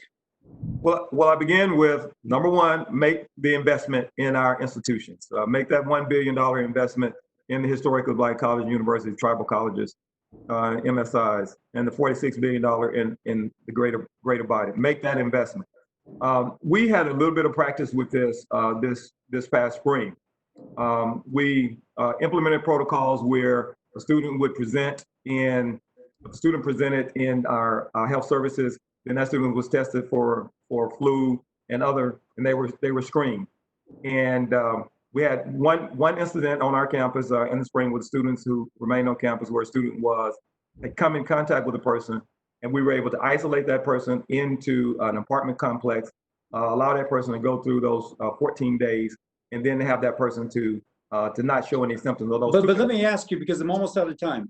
The strategy that President Paxson has put together, where you may even do wastewater, but you certainly have a micro community within your campus upon whom you're focusing because they've shown to be positive, or at least one person within them. Do y'all have a similar set of protocols, or would it benefit you for those to be promulgated by some organization such as CDC or another public health organization? It would, in fact, benefit us to have those promulgated. But we do, in fact, have partnerships with our Madison County Health Department, with our Christ Community Health Department, or Health Center, to be able to do testing for any of our students or any of our publics who believe that they have some, or who may show some symptoms, that they'll be able to go get tested and get their results back in 24 hours. Gotcha. Thank you. I yield back. Thank you, Mr. Chairman. Thank you, Dr. Cassidy. Senator Murphy. Thank you very much, Mr. Chairman. Thank you all. This has been incredibly helpful for all of us. Mr. Chairman, I want college sports to come back. I want sports in general to come back. I miss it. For me, it's a release from this job, and I can't wait. At the same time, I want it to come back for the right reasons, and I want it to come back safely. And so I wanted to ask a series of questions on this topic because I think it's important. Maybe I'll start with you, Mr. Daniels. I think it's interesting that college sports teams are coming back for practices before professional sports leagues are feeling that it's safe enough to come back. And while I've read through what your university is doing to try to protect students that are returning, these are contact sports. There's no way ultimately to have social distancing for a football team or a soccer team. And so what happens if you have an outbreak over the course of summer training or in the early fall on your football team or on your women's soccer team? What's your protocol? Do you shut that team down? Do they stop playing the season? Do you just segment off the players who have tested positive? This is a potential for a super spreading environment if you're not careful. I completely agree with you. I think you would shut it down. And I think that we'll all, somewhere out there, someone may very well face this situation. Our teams are resuming individual workouts later than some, but they are coming back to that. They're then group workouts. The conference we belong to has prescribed some guidelines, and we will follow them and in some cases exceed them. But I think you're quite right. And we love sports too, but first things first. And that starts with the safety of people, players, coaches. Don't forget the people who may be at most risk of a spread here are the older folks, the coaches and others. So I hope we get back, but If it takes longer or if it is subject to interruption, then so be it. Let me ask you one specific question, if I could drill down. What happens if you've got a scholarship player who doesn't feel comfortable coming back? Let's say they've got a mother at home or a grandfather that's got medical complications. If they decide not to play football this year because they just don't think it's right for them, do they maintain their scholarship? Yes, they would. We've honored scholarships at Purdue for a long time for people who couldn't play for or continue for some reason, could be injury or some personal tragedy. So that would be consistent with our policy. And I think I can speak with authority for our athletic department that we would see that as the right thing to do and the thing we ought to do. I appreciate that. I will note that is not right now the standard for all NCAA schools, and I think it'd be important for us to make sure it is. And then lastly, and maybe most importantly, what are you going to do about attendance at sporting events this fall? Because that's what I really worry about. You have the Iowa athletic director on the record. He's a member of your conference, saying that right now his plan is to let everybody into the football stadium, and anybody who wants to come watch can. You know, we had a situation in Westport, Connecticut before this was an epidemic where 50 people got together for a birthday party. One person had coronavirus, one of the first in the Northeast to have it. At the end of that party, half of them had it, and the virus was off and running on the East Coast. So it worries me that we are contemplating putting hundreds of thousands of adults and students into stadiums, especially when the professional sports leagues don't seem to be entertaining that idea. What's your understanding today? Are we going to have fans in stadiums for events in your conference this fall? Can't speak for any others, but we are not looking at going beyond 1/4 of the capacity of our 57,000 stadium right now. This has been mapped out just as we have mapped out classrooms and dorm rooms to measure distance and then exceed the requirements. We would be doing that too. So it comes out to about a 1/4 on the work we've done. Now we know that outdoors is very different, that it's very hard to spread this outdoors, but we're still going to take an abundance of caution approach. I cannot tell you about indoor sports right now. I don't think I see a way that we can proceed on anything like the basis that we've all been familiar with. I appreciate that. That's still 10 to 20,000 people all together for an event. I think that may be a pretty dangerous endeavor, and I think it's interesting compared to professional sports who have decided to make a different decision. I think it's a topic worth continuing to talk about. Thank you, Mr. Chairman. Thank you, Senator Murphy. Senator Warren. Thank you, Mr. Chairman. I want to start, if I can, by quickly thanking Ranking Member Murray for her comments, acknowledging what's happening in our country. We can't ignore the racist violence that has killed George Floyd and Ahmaud Arbery and Breonna Taylor and so many, many others. We must commit ourselves to change and using this committee as well as others to advance anti-racist policies in health, in education, and for workers, including today's hearing about reopening colleges. Millions of families, millions of students across this country are wondering when and how colleges are going to safely reopen. And I know this is a hard question that's going to vary from campus to campus.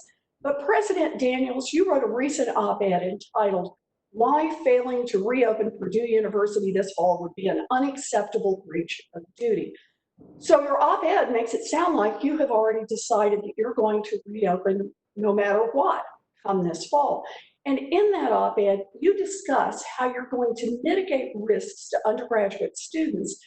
But I notice there's almost no discussion of addressing risks to workers or to faculty who tend to be older and more at risk. Nothing about the risk to low-wage workers or hourly workers, workers who are often Black or brown. These workers are responsible for serving the food in the dining halls and cleaning the dorms and classrooms and keeping your campus running. They are particularly vulnerable and they have the least power, and they are getting sick at disproportionate rates. So President Daniels, Purdue has nearly 17,000 employees, nearly half are staff who won't be able to work normally this fall. They might get sick, they might need to care for a loved one, they might have small children that need care, or because of their age or pre-existing health conditions, they may not feel safe coming onto a college campus during a pandemic. So I just want to know, have you laid out publicly a plan for these workers? Well, thank you, Senator. Actually, let me just ask specifically, have you agreed to continue paying them if they can't come to work or if they decide it's too risky to show up for work? Well, thank you for I'm so glad you asked the question, because first of all, you could not have better expressed our entire philosophy and strategy. I don't know if you were here for the opening presentation, but I enunciated it then. And our entire strategy is built around the protection of the vulnerable. And that starts with faculty and staff. Starting next week, we will have one-to-one visits with our faculty to try to figure out what we have a grid that attempts to estimate their degree of vulnerability. There's some we don't want near campus at all. There are others we will make an accommodation for. But so if I can just understand, I'm sorry, I'm just going to be limited on time. If I can just understand, you haven't put out a plan publicly yet, and it sounds like you haven't worked one out, but you're planning to work it out one-on-one with your employees. Is that right? Our plan is entirely based on the protection of the vulnerable, and that will include trying to make individual accommodations for those about whom we have the most concern. As I mentioned, about a third of our staff. I was asking about whether or not you'd already laid out a plan, and I take the answer on that as no. Because no, the answer, of course, is yes. It's very comprehensive, and I just hadn't seen it publicly. I just hadn't seen this plan laid out. Because my question is really about who has power and who has a voice in these decisions. You know, best practices are best practices only if everyone is at the table who's going to be affected when those plans are being laid out. So I just want to move on for the time being, but I'll follow up in writing to try to get public commitments that going forward, you're going to include both faculty and staff at the table, and they're going to explain about how this is going to intersect with their pay and how you safely reopen this campus. Dr. Paxson, I want to stay on the topic of power and accountability. In addition to being the president of Brown University, you're also the vice chair of the board for the Association of American Universities, which signed a letter last week from the American Council on Education, which is the very powerful college lobby, urging Congress to, quote, quickly enact temporary COVID-19 related liability protections for higher education institutions and systems. Now, Dr. Paxson, as you know, current law imposes liability only when the college has behaved unreasonably under all the circumstances. The law does not impose automatic liability when somebody gets sick or even when somebody dies. Instead, it's liability only when, for example, in a pandemic, a college doesn't take reasonable efforts to clean up common spaces or to separate desperately sick students. So when colleges lobby to change that standard and to walk away from it, even if they are extraordinarily careless with the lives of their students, even if these colleges take completely unreasonable risks, even if someone dies, what message does it send to our families and our students? You know, would it make you more comfortable or less comfortable as the parent of an incoming student? Dr. Paxson, we're well over time, but you take whatever time you need to answer that question. Thank you very much. I do not want protection from being careless. That is not what we're about.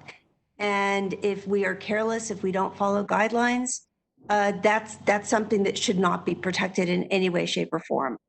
The fact is, though, we are in a brand new pandemic. We've never seen this before. We're in uncharted territory. I think many institutions are very nervous that even if they play by the rules scrupulously, that they will still be subject to class action lawsuits. They'll probably prevail if they've done them right, but the cost of defending those lawsuits will take money away from tuition, financial aid, not from tuition, from financial aid, and all of the support that we provide for our students. So I am in favor of very carefully crafted liability protection that in no way, shape, or form permits us to be careless with people's lives. Well, I Thank you, appreciate that. Senator As Warren. we're over, if I can, I just want to ask unanimous consent, Mr. Chairman, to enter statements for the record on this issue from Americans for Financial Reform, the Student Borrower Protection Center, Public Citizen, American Association for Justice, and Georgetown law professor David Vladeck. The public should know that a college, just like any institution, Thank you, Senator has Martin. to behave So reasonably. ordered. That's what the law requires. Thank you, Mr. Chairman. Senator Braun. Thank you, Mr. Chairman. I'm going to lead in with Senator Warren's question, and I think it's a valid one to ask in the sense that the safety of your employees, staff at universities, as well as your customers, which would be the students, very important. But underlying the way she phrased that question would be that it's not in the extreme interest of the university, of businesses across this country, to keep not only your customers safe, your employees as well.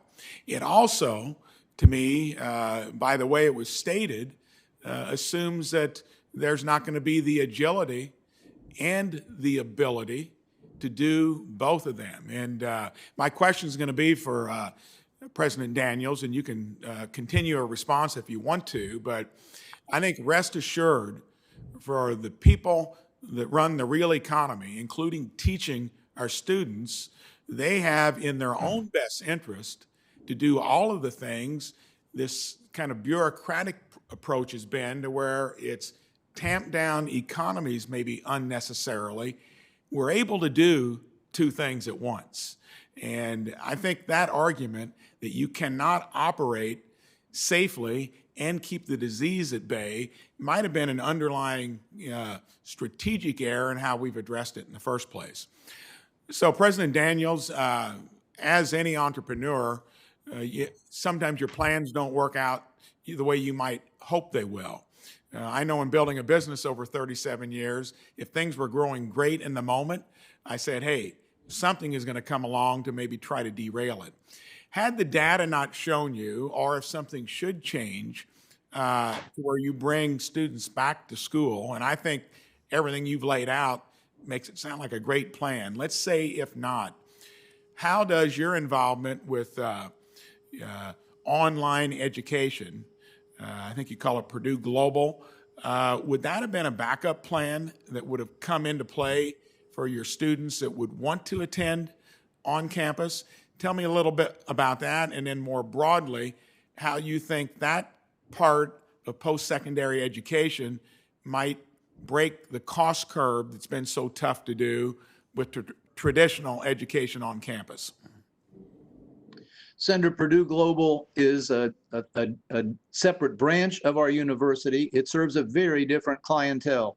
The typical student there is a 33-year-old woman with a job and usually family responsibilities. It's really aimed at that enormous universe of Americans who started college and didn't finish, and helping them get to the finish line and we hope a better station in life. Now, we learned a lot, have learned a lot about online education. As I mentioned, we will be offering to those students who can't get here this fall or choose not to come in person this fall, an online option for their undergraduate education. But Purdue Global is aimed at basically working Americans. And I will say, and your question, I think, surfaces this, with the damage we've done to this economy, it may be that there's a much greater need or greater market for very affordable, purely online education of the kind that Purdue Global and many other fine schools provide.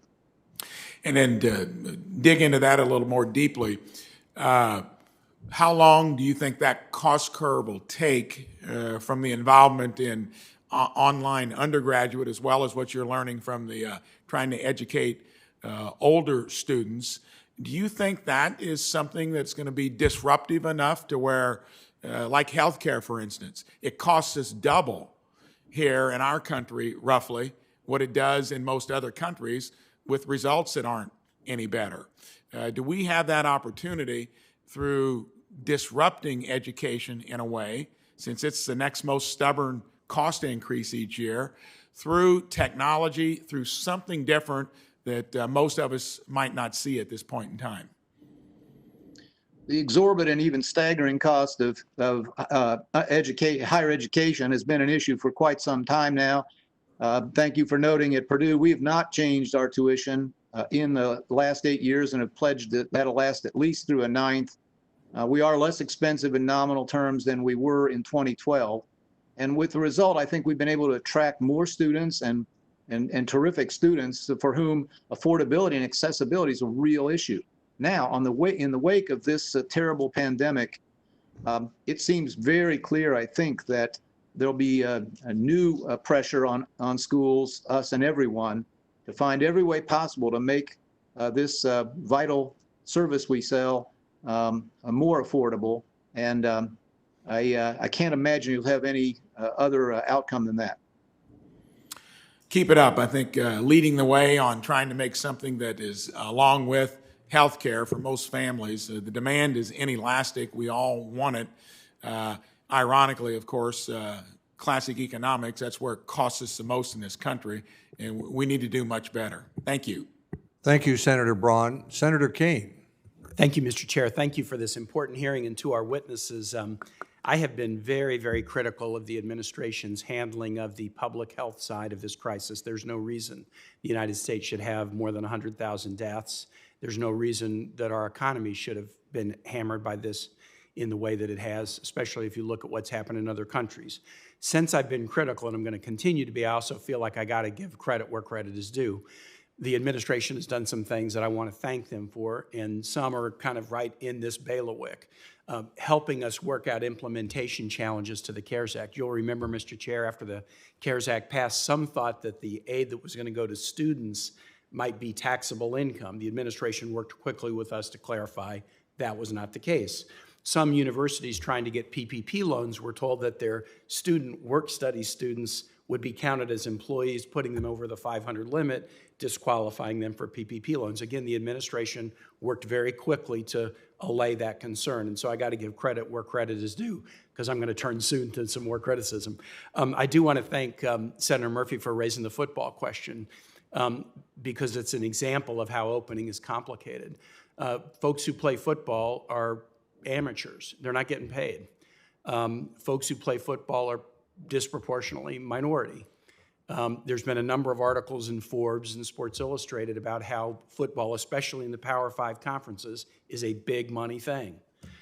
I hope we do not, because big conference football is a big money thing, risk the lives of amateurs who are predominantly minority by going back before we can, especially because the NCAA has figured this out. When they canceled spring sports like baseball, they told all the athletes, if you want another year of eligibility, you can get it.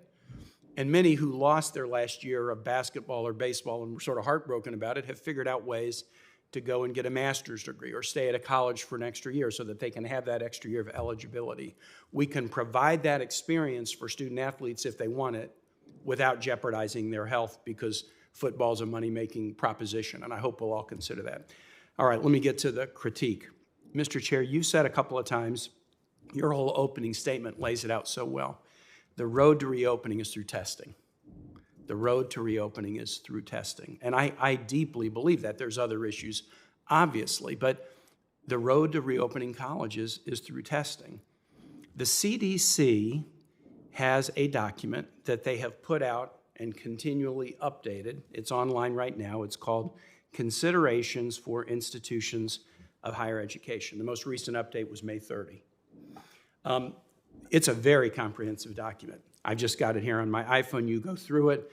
Principles to keep in mind, IHE, Institution of Higher Education General Settings, IHE on-campus housing settings, promoting behaviors that reduce spread, subpoints under all of these, multiple subpoints under all of these, maintaining healthy environments.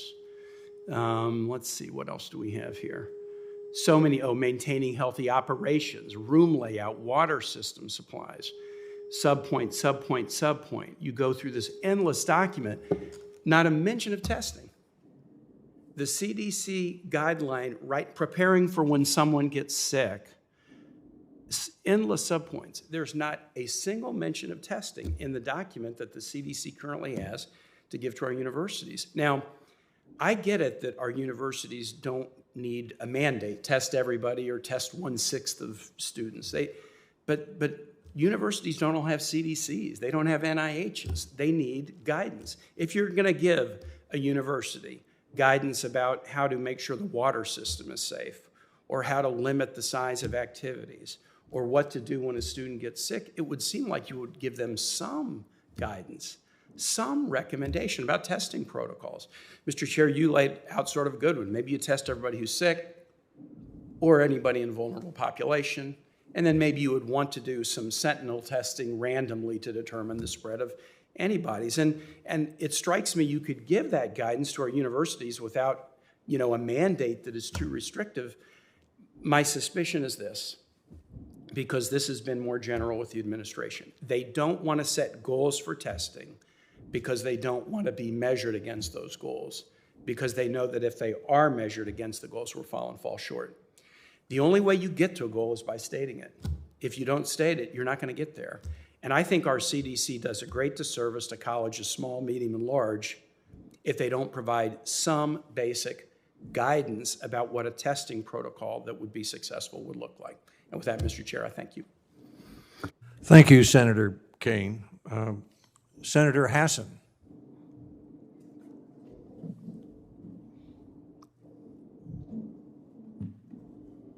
Thank you, Mr. Chair. And I want to thank you and the ranking member for having this hearing, and I want to thank our witnesses for all that you are doing to help your students and our communities. Between the COVID-19 crisis and the rightful outrage following the killing of George Floyd, this is a deeply challenging time for our country. That is true at our institutions of higher education, and as we grapple with how to reopen safely during a global pandemic, we must also remember that higher education institutions have historically served as places of civil discourse. As our local communities and our country works together to make our systems more equitable and just, I look forward to working with all of you. My first question is to our three college presidents. Last week, I sent a bipartisan letter to Secretary DeVos with Senators Tim Scott, Loeffler, and Booker, urging the Department of Education to immediately ensure that students receive the financial aid that they are now eligible for due to the economic impacts of COVID-19. Specifically, we asked the department to issue guidance to colleges to help ensure that students' financial aid eligibility can be appropriately adjusted and to update the online FAFSA form to capture recent changes in income for financial aid applicants. So to each of the college presidents, and I'll start with you, President Daniels, can you speak to how your students have been economically impacted by COVID-19? I know you've done it a little bit through this hearing, but more importantly, why further action by the Department of Education is needed to help ensure that students get the financial aid that they are eligible for?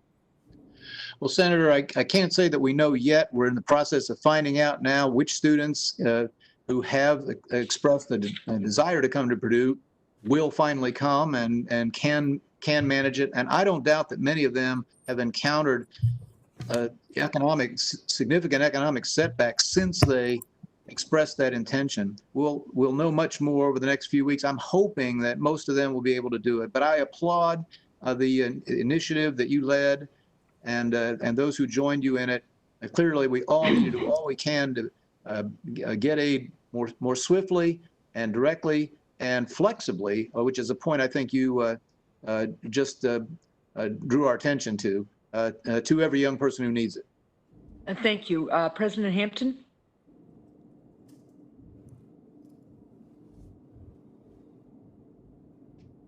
Receive Pell Grant. it is no question that our students have been negatively impacted by COVID-19. When we did our survey of our students, that survey went to the students about 5 weeks after the majority of our students had been home. And those students reported back to us while they were at home. 78% of them said, I need help with food. 73% of them said, I need help with housing. Our students need the help now. They will need the help in the fall. They did their FAFSA based on the previous income. Those incomes have now dropped. Their families will have less means to help them come August. So whether we're online or whether we're face-to-face or whether we're hybrid, our students need the help as a result of COVID-19 and the vicious effects of racism on their parents' incomes. Well, thank you. Dr. Paxson. So after the 2008 recession, financial aid at Braun rose by 12%.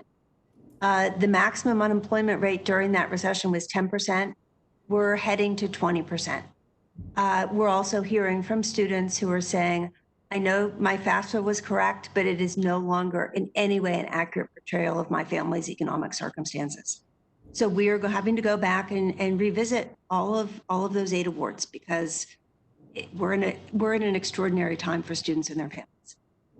Well, thank you. I want to turn to Dr. Benjamin now, if I can. And I know, Dr. Benjamin, you have talked a bit in your answers about what colleges need to do from a public health point of view, including robust testing and contact tracing as part of their strategy as they reopen. But you've also spoken about, even with the best public health protocols in place to ensure that students, faculty, and staff practice social distancing, recommended hand washing, and wear masks, it's likely inevitable that there will be spikes in cases on college campuses. So what protocols do you believe should be in place to contain a detected spike in cases on college campuses? And if colleges are forced to close, what can be done to ensure that students leaving campus do not spread the virus in their own communities? And they absolutely, the reason I recommended that they link very closely with their state or local health departments is so that they can very quickly get involved in contact tracing and disease containment. Because in many cases, these will involve the community as well. And, you know, they should have plans for that. They should have pre-written guidelines for how they're going to handle it, who's on first, how they're going to manage it, who's a spokesperson for the university, how do they link protocols with the state and local health department so that there's no debate about who's actually managing the disease outbreak. I would assume that in most cases, the contact tracing activity will be done by the state or local health department and not the university. But it depends on how big the community health program is at the university. They may very well want to be involved in that. But if you don't have plans for that, it will be at best a mess. So it does require a fair amount of planning up front and for all the various scenarios that they can possibly think of would be important for them to do. Well, thank you. And Mr. Chair, I have lost sight of the clock on my screen. I'm afraid so I'm going to assume that's about 5 minutes. Thank you. Thank you, Senator Hassan. Now, I'd say to the witnesses, we only have 2 senators remaining. Senator Jones. Thank you, Mr. Chairman. I really appreciate your leadership on having this hearing, and Ranking Member Murray. And also thanks to all of our witnesses. Let me first associate myself with all of my colleagues' comments regarding the issues that we're facing in America today and the problems that we're facing. But as we see the issues out there, I'm also seeing some rays of hope. I'm seeing folks that are peacefully demonstrating. I'm seeing people that are getting together to raise their voices, but doing it together, locked arm in arm, black and white, folks of all races, religions, and walks of life. And I don't think the media often focuses on that as much as they do on some of the more violent protests, but we see it happening all the time. So I do think there's rays of hope out there. Dr. Hampton, I'd like to ask you, I'd like to follow up a little bit with you, because as You probably know that I have been one of the champions, I think, for HBCUs. We have like 13 in my state. Senators Alexander and Murray have helped us get a lot of funding for HBCUs recently. And I joined with a couple of colleagues in sending a letter asking for an additional $1 billion funding. So I'd like for you to talk just a little bit, assuming you can get that. How would that be invested? How would that be used by the HBCUs around the country? To either make up shortfalls, to help with students, infrastructure? How would you use the additional funding that Congress might can give you? Yes, sir. So Layne College, we have several strategies that we are using those funds for. Number one, we're using it to make our campus more safe for our students as they return to our campus. As I look at our numbers and our estimates in terms of where we are, I mean, we're going to need anywhere from $3 million to $6 million to $13 million to fully be able to convert Layne College from a residential campus to a hybrid campus that is both, that's offering classes online and face-to-face. So for our purposes, we're going to use those funds to support the students, to make sure this campus is safe, and to begin the conversion of this campus to be able to deliver at a high level our online courses. I mean, we will need those funds for a number of different, a diverse setup for additional staff, for learning management, for online services, to purchase digital devices, to purchase digital resources, data plans for our students. Our needs are significant. Yes, sir. Yes, sir. Thank you. I appreciate that. Daniels, let me follow up. As you could probably guess, a Southeastern Conference senator is going to follow up on some of the sports questions that Senator Murphy and Senator Kane said. And they really have two. They asked several that I had. One would be, what steps will you try to take to try to minimize the risk to these athletes and the coaches going in? Certainly, you may have to shut down a program if you see something, but what steps will you take to minimize the risk? And second of all, the loss of revenue is going to be significant. The loss of revenue for colleges is going to be significant. What can Congress do to help make up for that? What are you going to plan on doing to make up for the lost revenue that supports not only your football and basketball programs, but also all of the other sports that you have at Purdue? Senator, our athletic department is put together a very protective plan. There'll be a lot of separation, at least initially, between athletes. There'll be lots of testing, very regular testing to try to spot any infection at the first possible moment and do all the smart things about that. Again, we believe we could, in an outdoor setting, have at least a fraction of the fans. They'd have to enter in different ways and obviously be spaced in different ways, but we do think that part is possible and consistent with safe practices. But we're all in very new water here, and we may well change some of these directions as we all learn more. With regard to the dollars question, I'm not sure that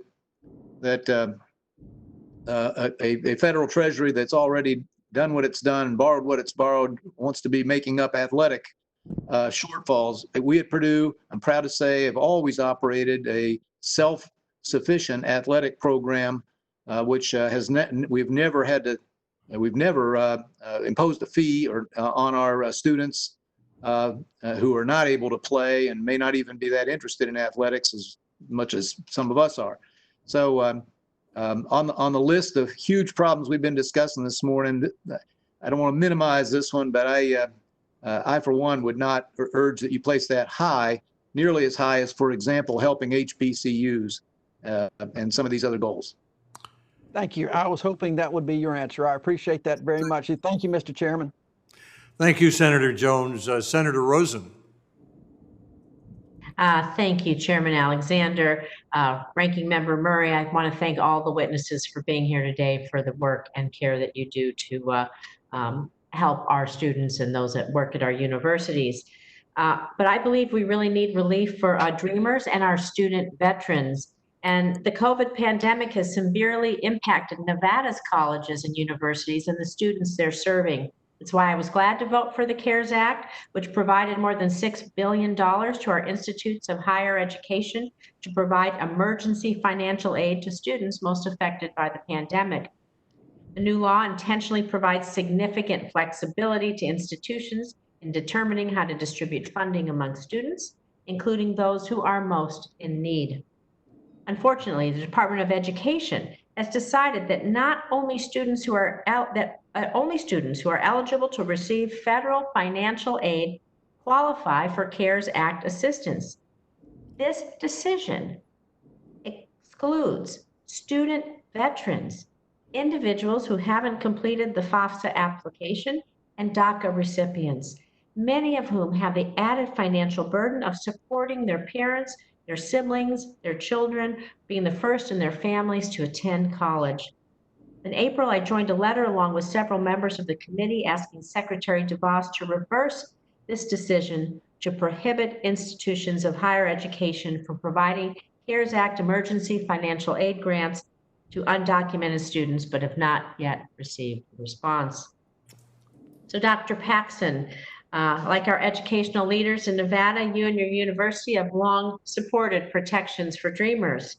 Given this and the extraordinary situation in which we find ourselves, do you agree with the Department of Education's guidance excluding undocumented students from the CARES Act?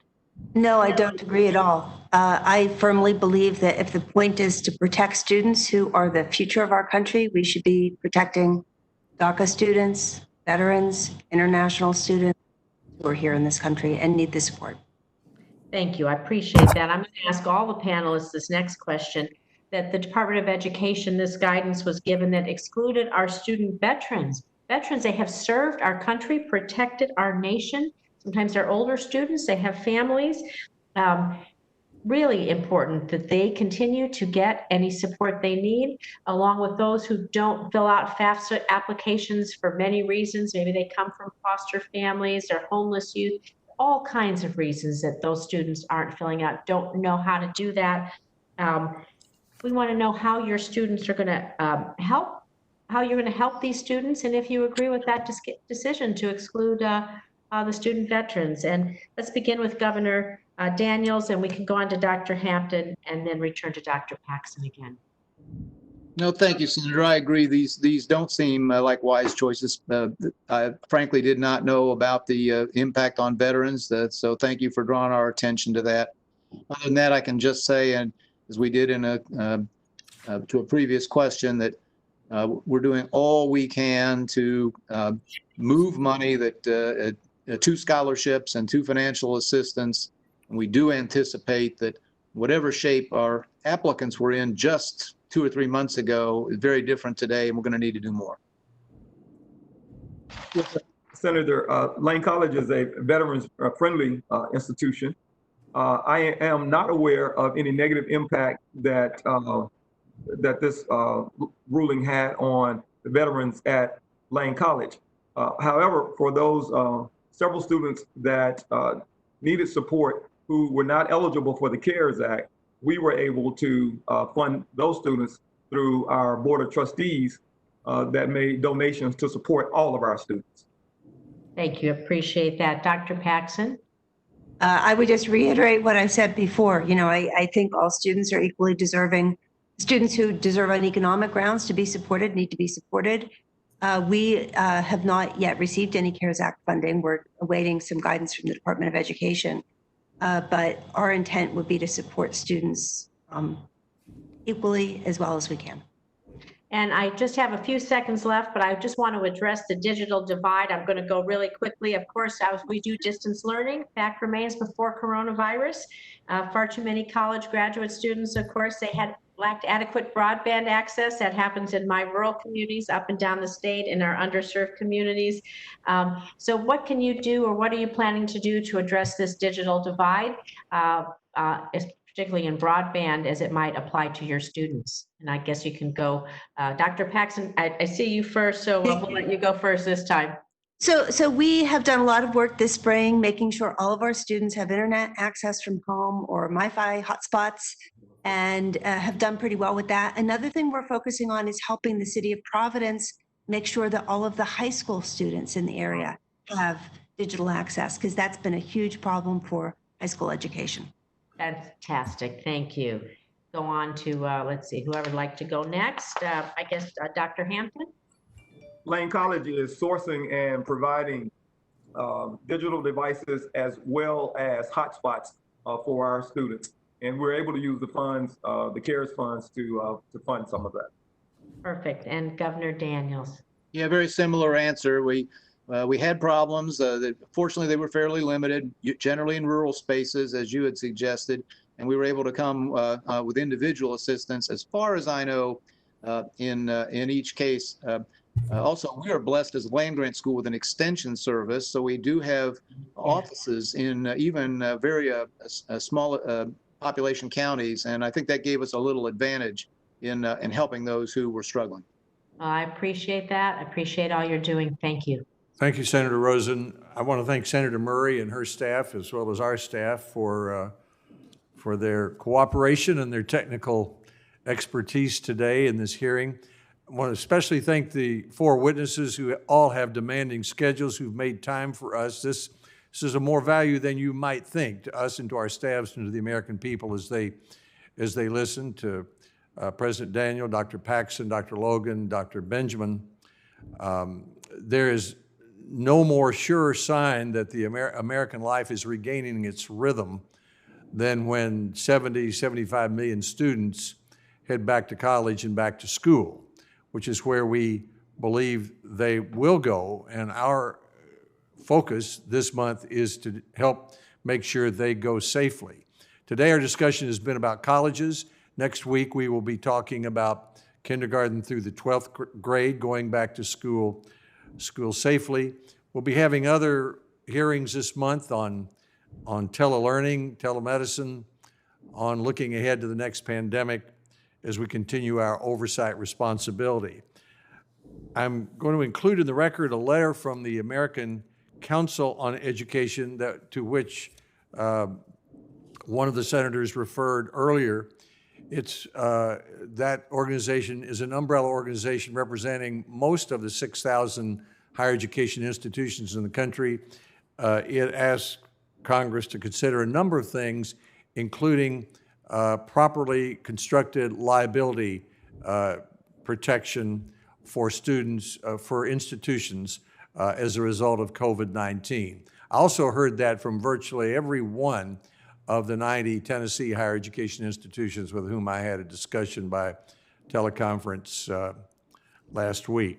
The issue of testing came up, and my advice to colleges, for example, Dr. Hampton talked about Jackson, Tennessee. In our state, the governor said, if in doubt, get a test. And I know that that works because I went to the public health department in my hometown of Maryville and waited about 3 minutes in line and got my negative test, which fortunately turned out to be negative a couple of weeks ago.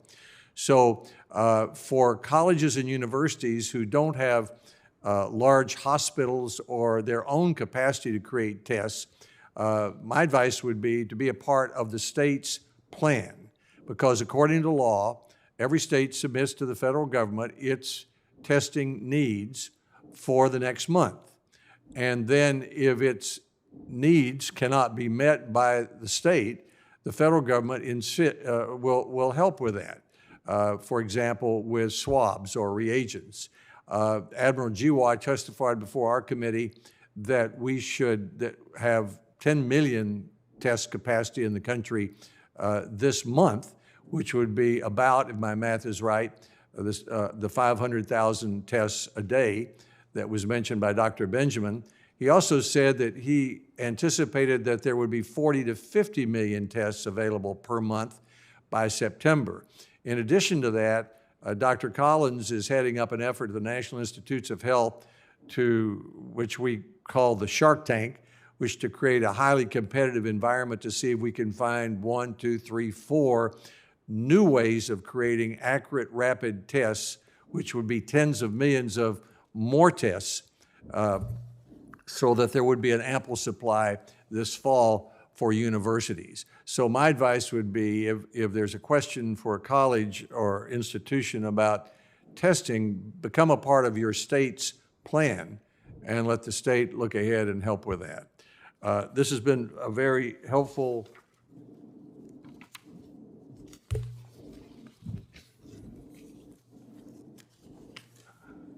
Now I have some words I'm supposed to repeat. The record will remain open for 10 days. Members may submit additional information within that time. Thank you for being here. Our next meeting will be next Wednesday, June the 10th, COVID-19, going back to school safely. The committee will stand adjourned.